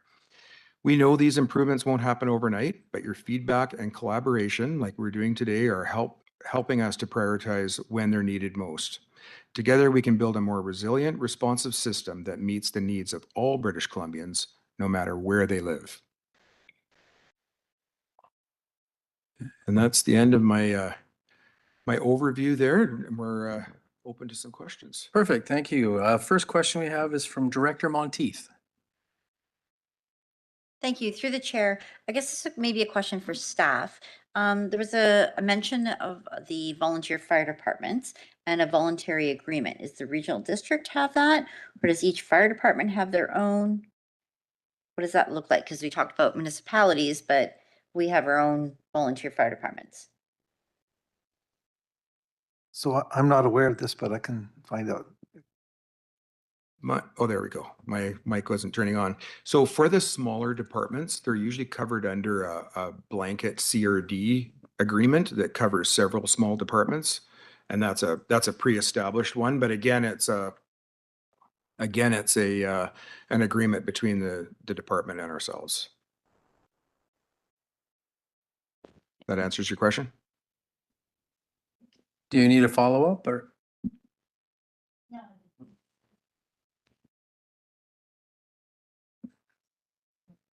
All right, okay, Director Barkwell. Thank you, Chair. I was wondering what percentage of the calls would be related to drugs in Penticton? That is not a statistic we brought with us. Would you have an estimate? No, I would hate to experience? guess. I would really hate to guess. So I can find out. Okay. Just wondered what this crisis is, the resources that it's taking. Lots. It's taking lots of resources. I can tell you, driving here from my home, there were multiple calls for overdose cardiac arrests occurring while I was driving here in different areas. Like more than one this morning. There is a current warning out from Interior Health about you've all heard about a certain batch of drugs that are coming through right now that are specifically very potent. And this problem has been for years and it's not going away. What am I looking at? That's the MPDS 23 card for the province. What does it say?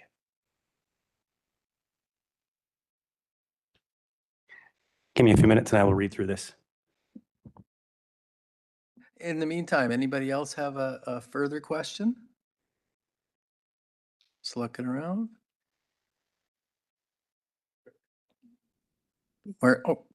Director Coyne Senior.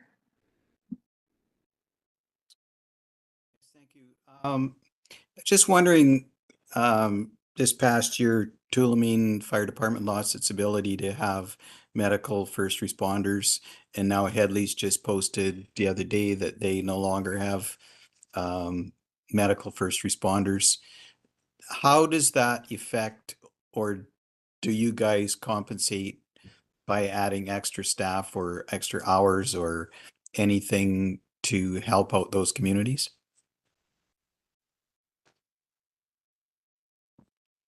The answer would be no. We base our staffing on the needs of a community based on demographic and call volume and need and in area transfer and capabilities of the local hospital or clinic. The first responder services belong to either the regional district or the municipality, and it's their responsibility to figure out what they want to do, how much money they want to put into it, and the capabilities that they want to maintain within that service. They're not transport services, so they really don't come into play for how we work, but they are our best partners when it comes to responding to people's homes. Because they're in the community, they usually know the people, they know all of the resources, and we would love for every regional fire department or small municipal fire department to have the ability to come and help. But we know that's not a reality. So, and to answer a previous question a little bit more in depth, these departments or the regional district, or if they're a municipal department, set out what calls specifically that they will respond to with us. So Penticton, as an example, recently changed what they will come with us on. They downgraded a few things because they were responding very frequently to support our medics, which was taking time away from their primary responsibility, which is the safety of the community. So there's things that they chose to no longer come to. Any fire department has the ability to change that and let us know. And then we change the agreement with them. And not every fire department has an agreement with us. And 800 calls a week for the province. That's the easy stat that we can get right now. 800 calls a week related to drug in the whole province. Yeah. And what's that as a percentage? I don't know what as a percentage. Now that's very randomized as far as data goes. It's called a card, which means when it's dispatched, it comes up at a certain code based on the information the caller is giving. Now that code doesn't always hold true. So there are possibly other drug-related calls that we are responding to that aren't coming up under that card because you don't know until you get there. And there's possibly calls within that card that didn't end up being drug-related calls. So that's just one that we can get right now very easily. Thank you. Director Bush.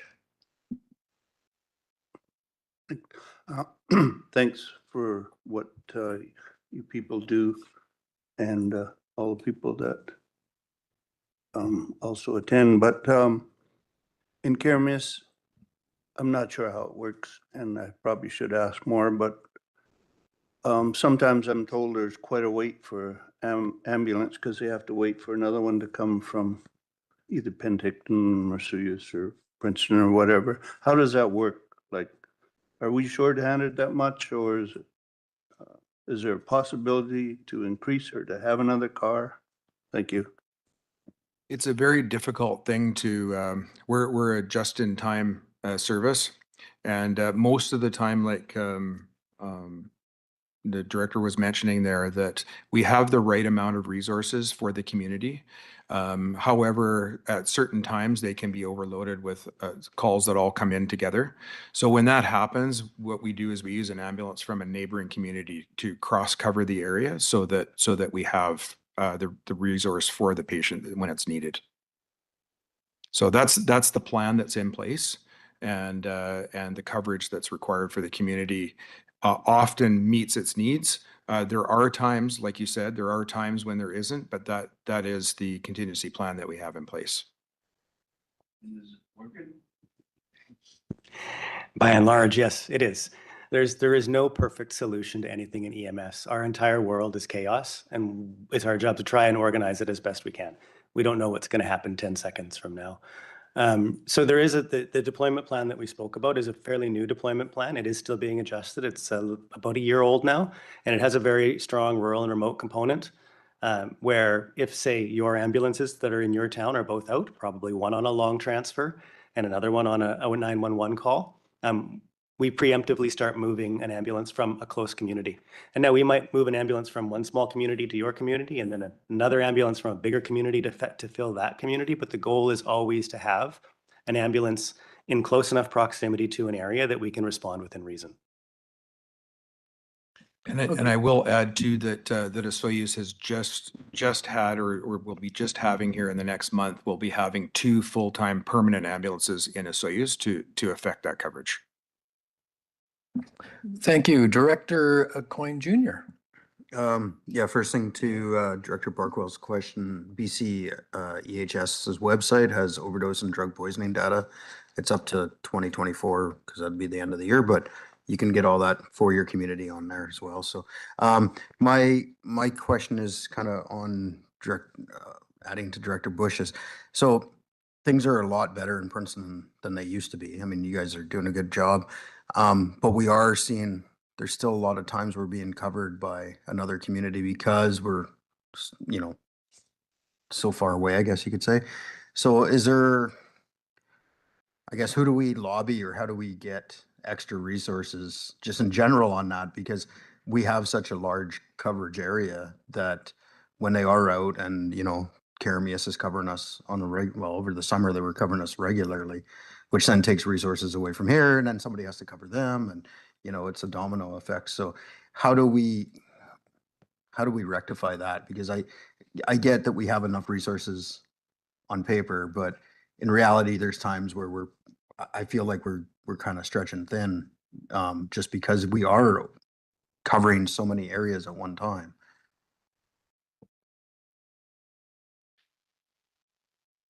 So the model that I described earlier, just with the cross coverage, is not typical of a municipal plan, and a municipal plan is quite a bit more costly. So one of the advantages of a provincial service is that we're able to use resources from other areas of the community or other areas of the regional district to be able to affect the same service.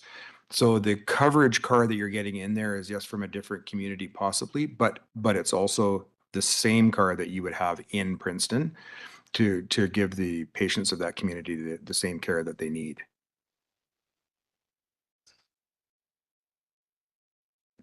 Any follow-up? No? Okay, Director Taylor has a question. Yeah, probably this is out there and I'm not familiar with it though. What you touched on within a reasonable time, having one of your cars there. And I'm just curious what is a reasonable time? And in all fairness, I come from Okanagan Falls and sometimes we're asked, you know, I don't even know if I want, maybe this is something I don't want, I don't know, but what's involved in having one of your stations here in our community?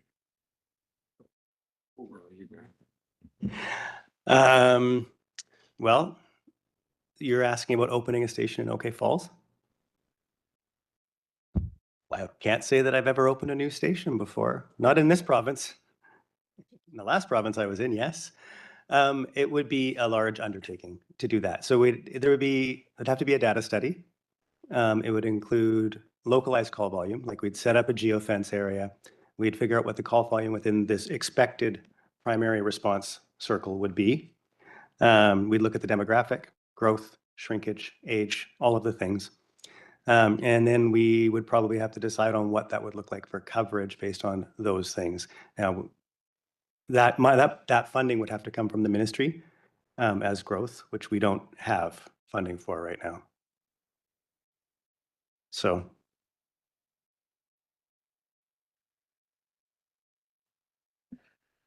Any more questions? Just looking around the table. Anybody else online?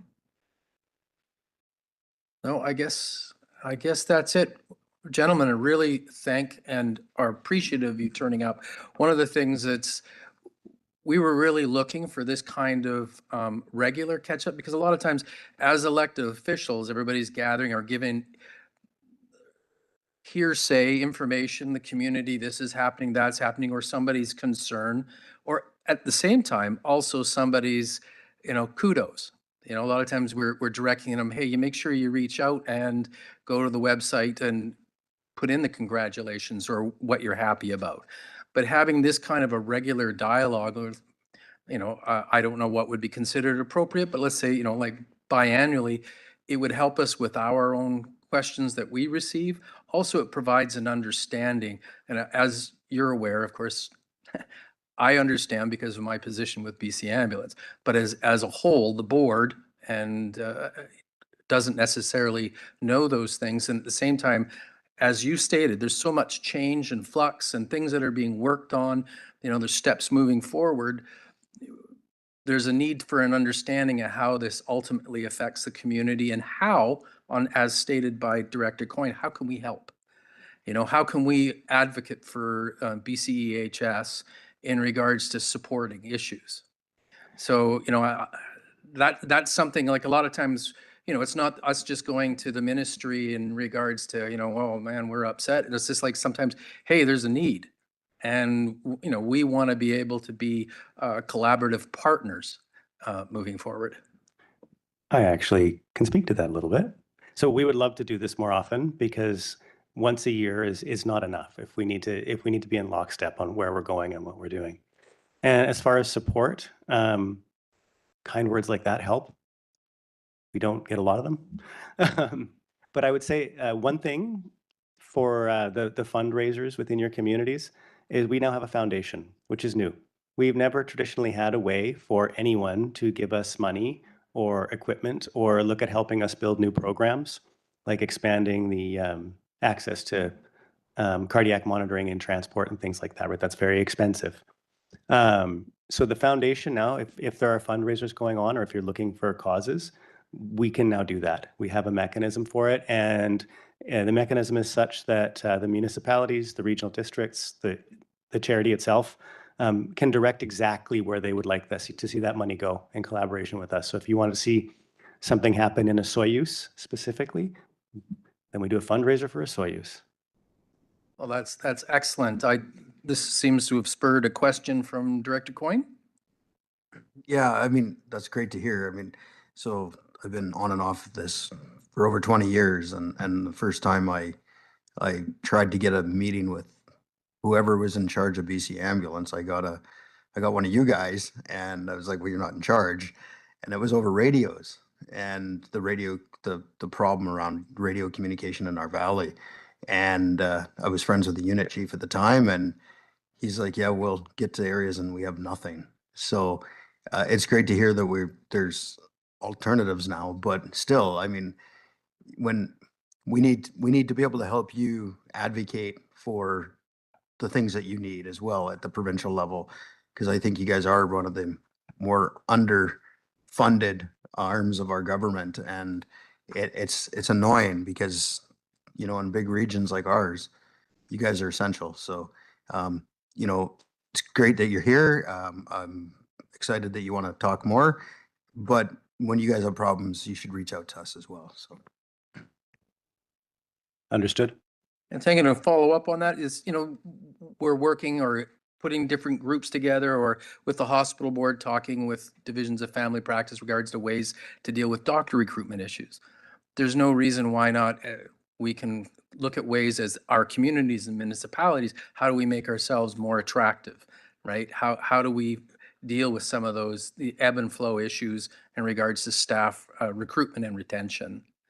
But I'd also like to add another positive because again, it's hearing something that the community paramedic program, and as you know, I was a part of that for 6 years, the community paramedic in Karamias is doing a fabulous job. And one of the things is we have, through our recreation department of the regional district, we had initiated a prescriptive recreation program dealing with people with chronic illnesses, things through the doctors and also through the CP program. And she has been an absolute, Rianne has been an absolute boon to the community on that. And we've had nothing but positive. And people, she's basically an angel to a good group of our seniors with limited mobility and how she's worked with our staff. And this is, again, just another example of how we can work together as a community. That's really nice to hear. Thank you. Yeah. Well, I'll give everybody one more chance if there's any questions. There you go. Again, really excited about your funding opportunities and different things that we can collaborate. And it would be probably good with speaking with our corporate officer. Let's make a regular schedule because again, that way we're not building up on questions, assumptions and things moving forward. And also if we have a great idea that we want to help with, we're there. Good. And just another point too, if there's anything that is urgent that comes up in the meantime, I'm always available to meet, especially in the Similkameen area. That's the area that I manage. So please feel free to reach out as well. Thank you. Really appreciate it. I think it would also be really handy to have like your slide deck, and you were also mentioning some other informations like in regards to this society. If we can have that kind of material provided for the operation that can be sent out to all the directors, that would be really great. You bet. You do have the slide deck already. I did send that, but we'll get that other for sure. Again, thank you very much for this opportunity. We really appreciate it.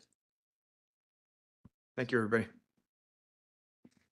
All right, so looking here, I don't see anything else on the agenda. Could I have a motion to adjourn? And seconded, and all in favor? Perfect, thanks. All right, let's move back to the chair. Okay, thank you, Director Roberts. We'll move straight into the community services and over to Director Monteith for that one. Go ahead. Thank you. I'd like to call the meeting to order at 12:04. Looking for a motion to approve the agenda. First, second, all in favor? Thank you. Moving over to item B, which is the delegation, CAO.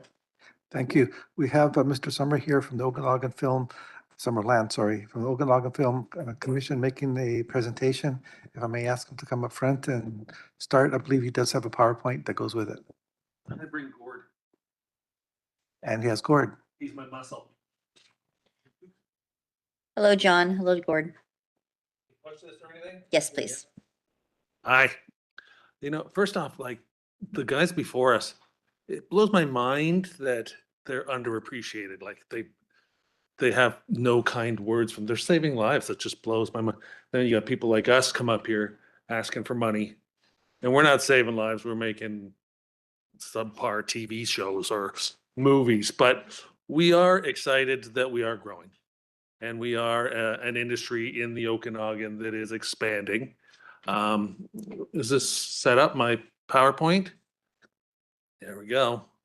So, you know, we have grown substantially since the first times I've come to speak to this group. And it is because of our region. Our region's always been open to film. It's always been accommodating, and it's always been beautiful, of course. But it's not always about beauty. Sometimes, oops. Oh, look at me. Sometimes it's about a meth lab. Sometimes it's about decay. So you're not always showing beauty, but we have a beautiful location which we can then they can stay, they can build their industry, and then they can go shoot some more grittier stuff. But we are having now between 3 to 5 weeks, we're having $1.5 million drop into our region. Money that's come from somewhere else. It's not money just being moved around in the Okanagan. It's come from somewhere else. It's come usually from across the border, but it also has come from Europe. It comes from and we have steady productions filming. And we need to keep being the Okanagan. We need to keep being accommodating to these guys to keep it going. We had 42 productions in 2024. We haven't got the stats together for 2025 yet because there's still a month. But it's equal, if not more. But if you look at the ones we brag about, like $1 Million Secret, Percy Jackson, Tracker, Owen Wilson, they were all here. They're all South Okanagan films. The people that are coming to do the big series, the big shows, tend to want to come down south. Like you're going to see in a couple weeks, right across here, there's going to be a show. And it's got movie stars. So you're on the radar for all these movies. We are asking for a 10% increase here. So that's like $3,500 for you guys.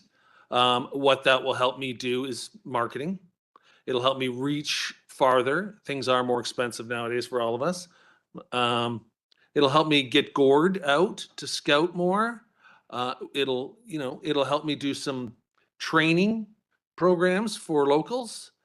It's important for us to, if we want to grow this industry, to reach farther. You know, these words that come up after I speak would be better if they came up before I spoke. So yeah, this is one of our advertisements. You know, it's different than most, But we had $91 million economic impact. And like I said, it's money from somewhere else. The province's money, like the Minister of Finance, claims that the number is much higher than this. And I would like to use the numbers that they use, but I'm going to use these ones because these are the ones I know. So with $91 million, that's nothing to slough at, I don't think, especially it's a 31,000% return on taxpayers' dollars. Like, it's a lot. We're getting a lot for that. Sure, it goes to people to pay their mortgages and it goes to hotels and stuff, but it's in our region and it keeps moving around. So like I said, 10% increase would help me expand. One thing that has slowed down, which is something I always bragged to you guys about in the past, was our animation industry.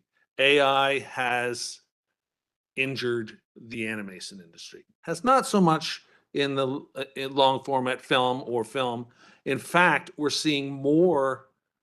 I don't know if you guys have heard of things called verticals. They're on your phone. They're 90-second to 4-minute shows. Well, those are billion-dollar industry now.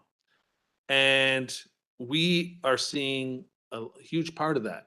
So they're making little films, which are quite terrible, but they are very popular and seriously worth billions, and they're making a lot of them in the Okanagan. So even though there's AI coming in, we are now mixing AI with film and making more here, which is kind of cool. With that little bit of money that I'm asking for, I'm hoping to get more jobs, have more productions, more jobs, possibly another soundstage. You'll see what my plan for that is coming up. We need to streamline permitting. You guys are really good. But there is places within the Okanagan where it's difficult. And that could be a thing which we lose productions for if we become difficult. It's easy to say it's all about money. They get tax credits, all that. But if it's hard for them, they stress out and they go somewhere else. Here's what I'm proposing to do in the Okanagan. There are these sound stages in Sudbury, and they are inflatable and they move. So, and they're soundproof. We need 3 of them. I've spoken with Sudbury, these guys, the White Owl Studios, to put them here. They still kind of think we're competition, but they're totally different movies we're going for. So I don't know if you've been to Sudbury. They're not going to compete with us. But hey, you can go to the moon in Sudbury. But yeah, we both have trees in certain areas, but that's it. So I'm saying they can expand. There's a big industry in Sudbury. Don't get me wrong. I would love to have these because we built a purpose-built, and then we had COVID hit. COVID killed that soundstage. So this is a good idea because investors, people with land, can buy these, and for some reason, if it isn't doing well, they can move it to Albuquerque. It's not brick and mortar. It's not a worry. It is a movable piece. So this is a good way for us to start with less pressure on us to be super successful. But we will because we're the Okanagan and we're great. So we've done a lot of marketing in the last little while, and it has been really helpful. We just did, I wish I brought it, a YouTube grapes video where I sent some actors from Toronto to TIFF wearing grape outfits. And they walked around TIFF saying, we're more than just great wine. We can make your dramas. We can make your... And they were on the red carpet, and it was really fun. And I got some great... And it was cheap guerrilla marketing. In the Okanagan, the Okanagan Film Commission, part of my gig is to make sure that the people get permits for filming. So I got them busker permits, which is kind of funny because that was $50 instead of, $5,000. I tried to get them to come out of the Toronto airport and wearing grapes and pulling their luggage. And I asked the Toronto airport and they said, sure, $25,000 to do that one shot. So they walked out of an empty, apartment building. and made it look like it. Anyways, look it up. It's really fun. We're doing a lot sort of guerrilla marketing. We also are doing a Take 3 boot camp. If you look at all these people, they're from all over the place. They came and they learned how to make film. If you go to film school, it's wonderful, and I really think everybody should do it that wants to get into the film industry, especially if they want to be in production and direct and all that sort of stuff.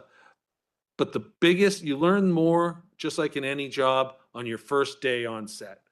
So this was the first day on set. We made a movie day 2 of this, and they were all hands-on learning to do it. After this, 30 people came out with jobs, and they're all working still. And the people teaching, the guy there at the missing the hair in the front, he's the designer for Shogun, who we're kicking around here a lot all summer. We were really hoping on that, but next time. There's a lot of people. There's people from Star Treks, all real people that all have homes in the Okanagan, and they came out and helped teach us how to make movies. So that was a really good thing. More stuff on who shot here, blah blah blah. And my board of directors was just changed. We just lost Kelly Fair from the city of Vernon, but he's been replaced by Brian Queering, who we've had before. But pretty much the same group here, and they're all fantastic. During con this year, we did a marketing campaign inside one of the magazines that everybody gets in their packaging. We have a very tight budget, hence why I want $3,500, and it's a big deal. But we bought one full page of the magazine that everybody gets when they go to con. And the day con started, our metrics or whatever you call it on our website went up 150%. So people hitting our website expanded, and we were the only film commission in there. All the like AFM and all the websites, we have a little corner saying, same shot, shorter flights, just the little quick attacks. So with a tight budget, we're still doing as much marketing as we can. And I think Gord wants to talk to you about all the stuff he's showing people. Oh yeah, locations.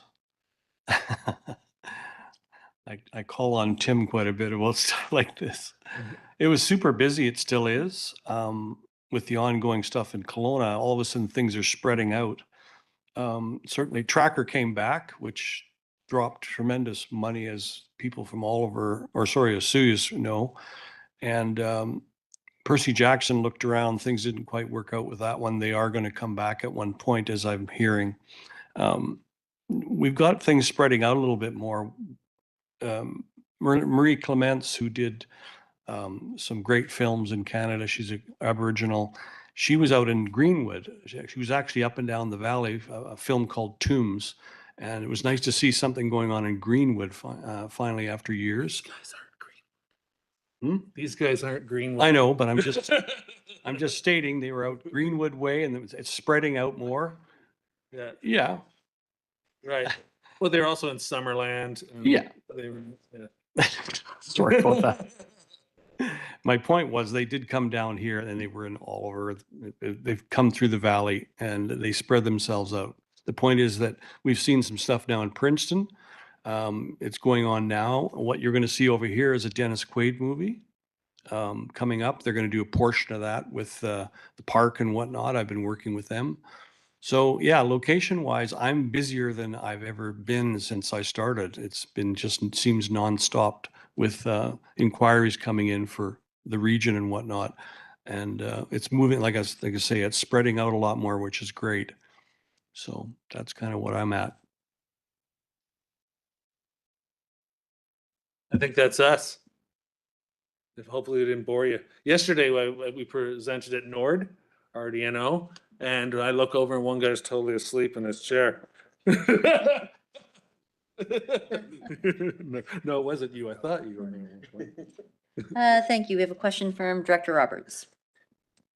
Thank you, through the chair. As you were showing us, that was portable sound stage Yeah. setups. Is there like a preferable kind of like where would you put one of those? Where could you see something like that in the south? And because again, we do have Right. land and locations, and you know, we would love to see some of that production south of Kelowna. I hear you. Beggars can't be choosers. Well, that's a good question, honestly, because we have Kelowna is built up. It's good. So we are doing 3 pods now. And I think it's in some of the write-up I gave you guys that we want to do a crew, we want to build crew infrastructure and everything in Penticton and Vernon, so that we have 3 setups. With the soundstage, beggars can't be choosers. We would take it anywhere. It would be best suited in Penticton. It would, or possibly a Soyuz. But Penticton, because of, I need 200 people to work there, right? I need 200 people that could work there. I need infrastructure. And believe it or not, we need Starbucks. We need lumber. We need all these sort of things that high roll these people. So it needs to be a bigger center within this area. But if there was a center with a soundstage in Penticton, you could live in Princeton. You can live in Oliver. You can live in Karamias. You can live anywhere. The people who work in the sound stages in Burn are living in Mission. They can't afford to live in Vancouver. Like people travel. So it just becomes a center. Not only that, I've said it before, as soon as you get them here, the locations go.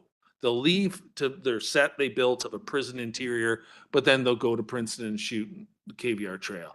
Or they'll go, Karamias and shoot Mascoma. They'll go shoot some cool locations outside. There'll just be more shows now to show that. But yeah, we need industrial area of a bigger town. But yesterday I showed this to RDNO, and the most excited people were Lumbee. So, I'm not gonna say, no, don't build it. Like, no, don't show me land. Like, I'm gonna take whoever, right?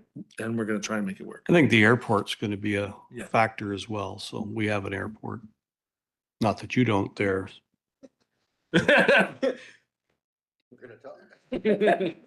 All right, Director Coyne. Yeah, just more on that. Can you guys, like, the infrastructure is a big part of it. I mean, that's why we've kind of been passed over in the south and certain areas like Princeton, is because we don't have the hotel space and we don't have some of that infrastructure. Can you speak a little bit to that infrastructure piece? Well, for sure, there's towns like Princeton that would get a lot more, and Greenwood, that would get a lot more film because of how they look and how they feel and how cinematic they are, if we could accommodate, like, especially Shogun. Like, Shogun had 250 extras. Like, where am I going to put 250 extras, not to mention the 250 crew, right? We need to have that sort of infrastructure. And they didn't end up coming to the regions for that anyways. They ended up staying in Van and going to shoot some B-roll somewhere else. So yeah, to put somebody, but if they love it, they're going to make it work. If they're going to make it work, like they'll talk to Rockridge and say how many rooms they can get in there. If we can make it, we'll try and make it work. But it is definitely a challenge to get bigger shows to smaller centers because of the infrastructure.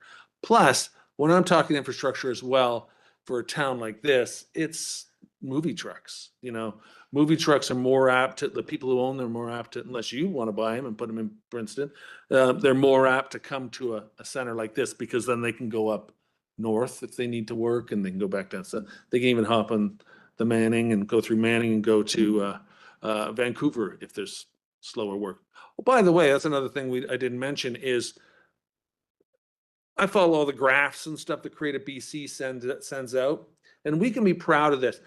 The industry went up, and then COVID hit, and then went, and then all the way through, it's been going down, down, down, down, down, down, down, and then now it's just started to turn back up in British Columbia. On the top of that, they show the regional growth. So it's still in the slope, but the regional growth is going like this And we're getting bigger and bigger and bigger. So the government, the BC government, TAC, Tourism also has noticed that the regions are, especially the Okanagan region, are eating everybody's lunch. We are making all the films out here. It's it's cost efficient. It's beautiful. The lighting is amazing, and you can do it now. We've trained everybody. It's just like, you know, at one time, Central Okanagan did not have any infrastructure for this. We built that. So if there's a learning curve, if we put it somewhere, all we have to do is build it. I'm not saying build it and they will come, because I've said that before and it's failed. It's build it and, you know, it's more appealing. Yeah, it's more appealing. Thank you, Director Frederico. Thank you, through chair. I have two questions.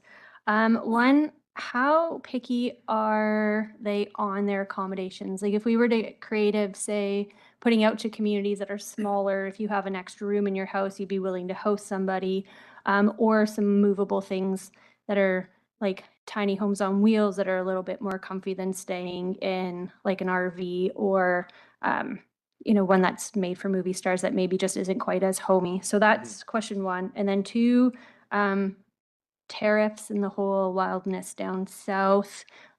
Is that promoting more industry to come up to Canada and up this way? And then what kind of like incentives? So just kind of around that south Sure. wildness. Well, I'm going to start with the first one.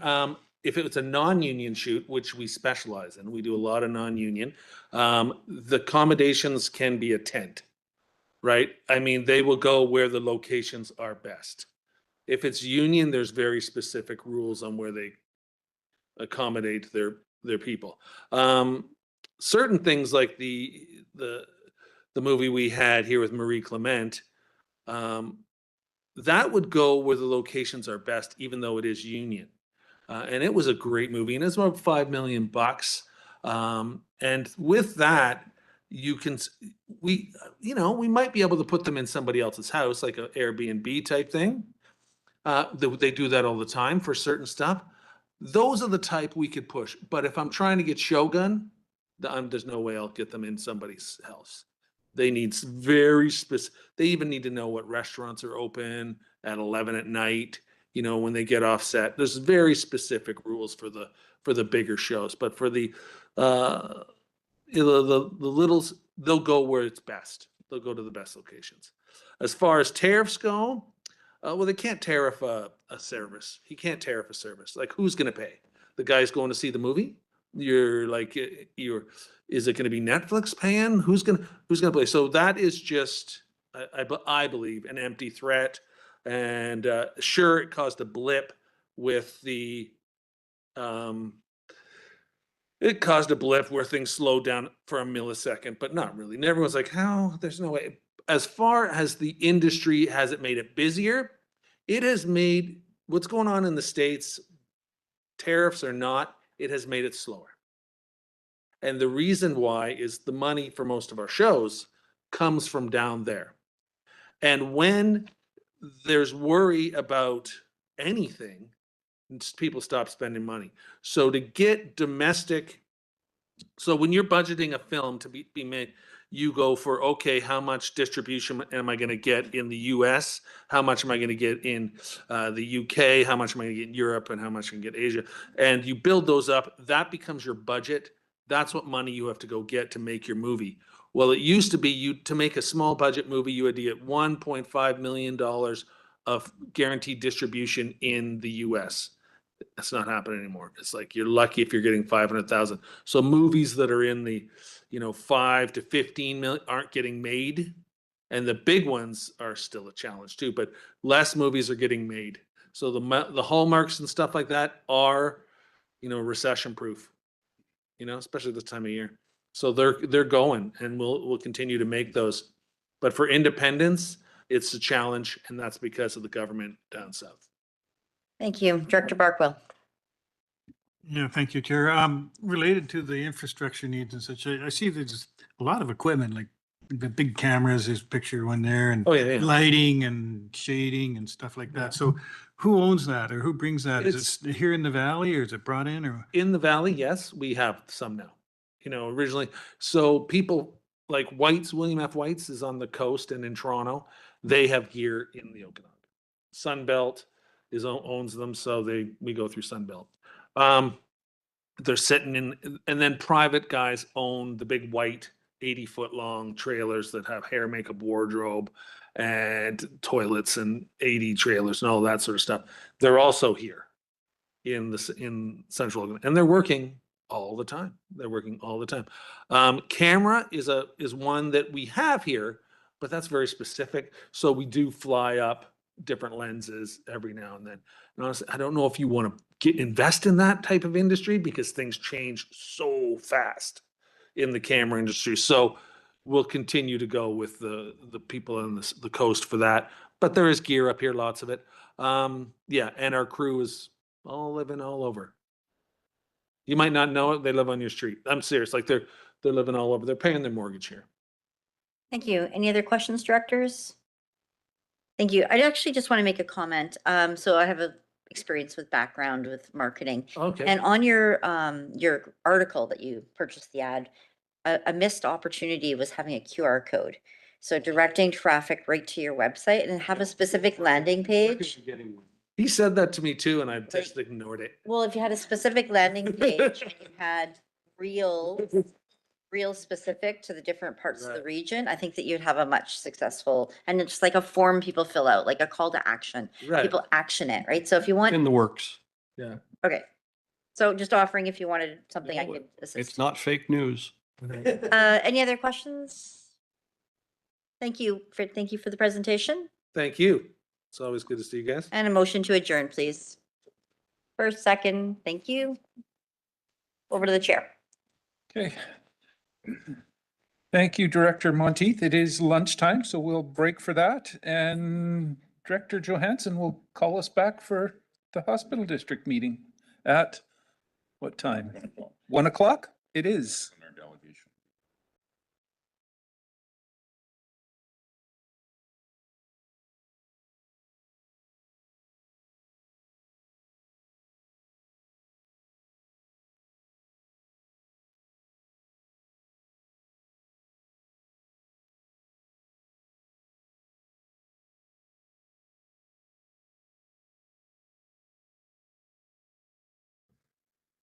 Alrighty, we'll get started here. Call this meeting of the Okanagan-Similkameen Regional Hospital District to order at 1 p.m. Look for a motion to adopt the agenda as circulated. Move. Second. All in favor? Opposed? Motion is carried. We got some minutes to adopt. The November 6th, 2025 minutes of the Okanagan-Similkameen Regional Hospital District Board be adopted. Moved. Second. There's no further discussion on those minutes. I will call a question. All in favor? Opposed? Motion is carried. We're going to move into a closed session. And the reason is that in accordance with Section 92B of the Community Charter, the board closed the meeting to the public on the basis of the consideration of information received and held in confidence related to negotiations between the municipality and a provincial government, or the federal government, or both, or between a provincial government or the federal government, or both, and a third party. It's moved. Second. All in favor? Opposed? Motion is carried. So we'll just need some time to shut down.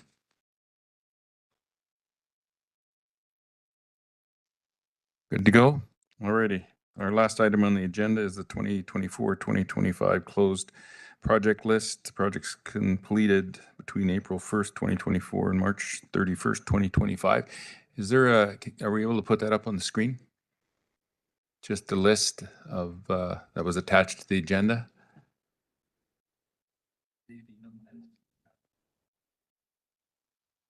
It was in everybody's package, so if you want to maybe just.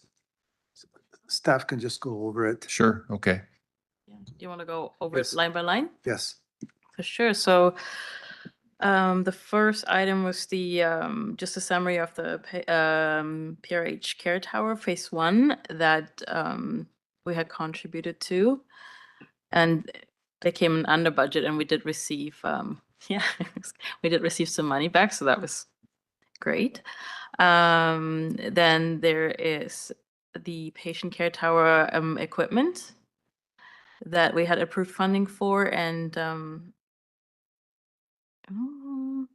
the tower phase 2 renovation, sorry, as well as the patient choice meal service.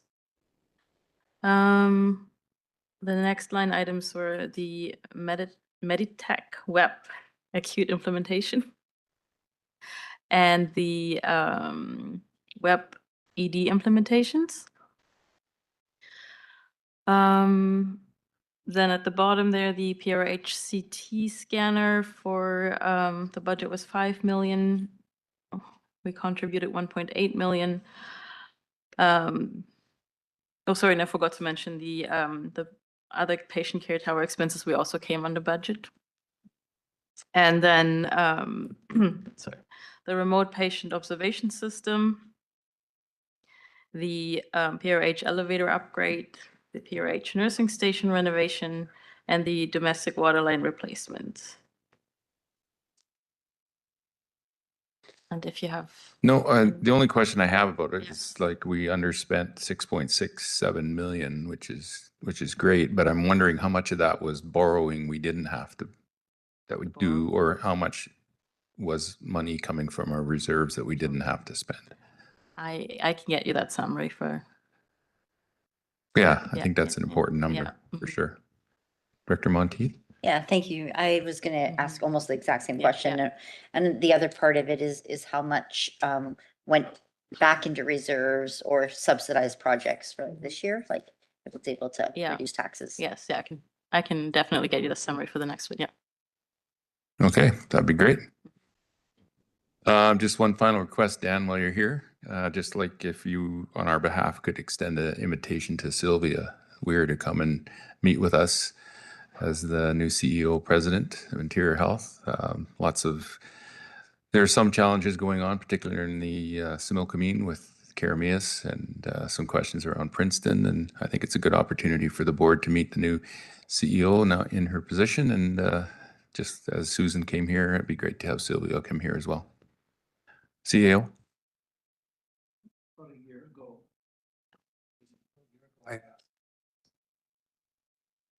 About a year ago, I asked the board if I can pause negotiating with the Osoyoos Indian Band to see if they can to start paying for their share of IH costs. That was when the assumption was made that the LITERS patent would be written within 5-6 months.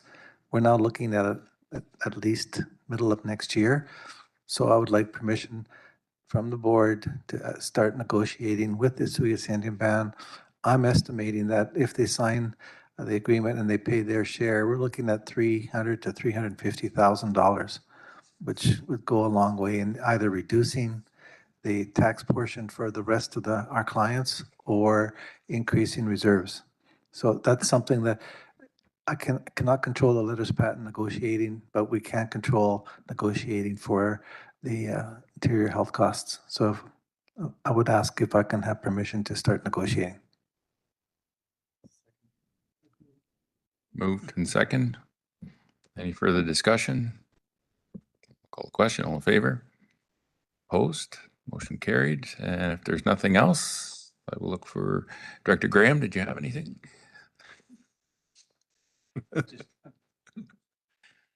Director Roberts? Oh, okay. Then motion to adjourn. All in favor?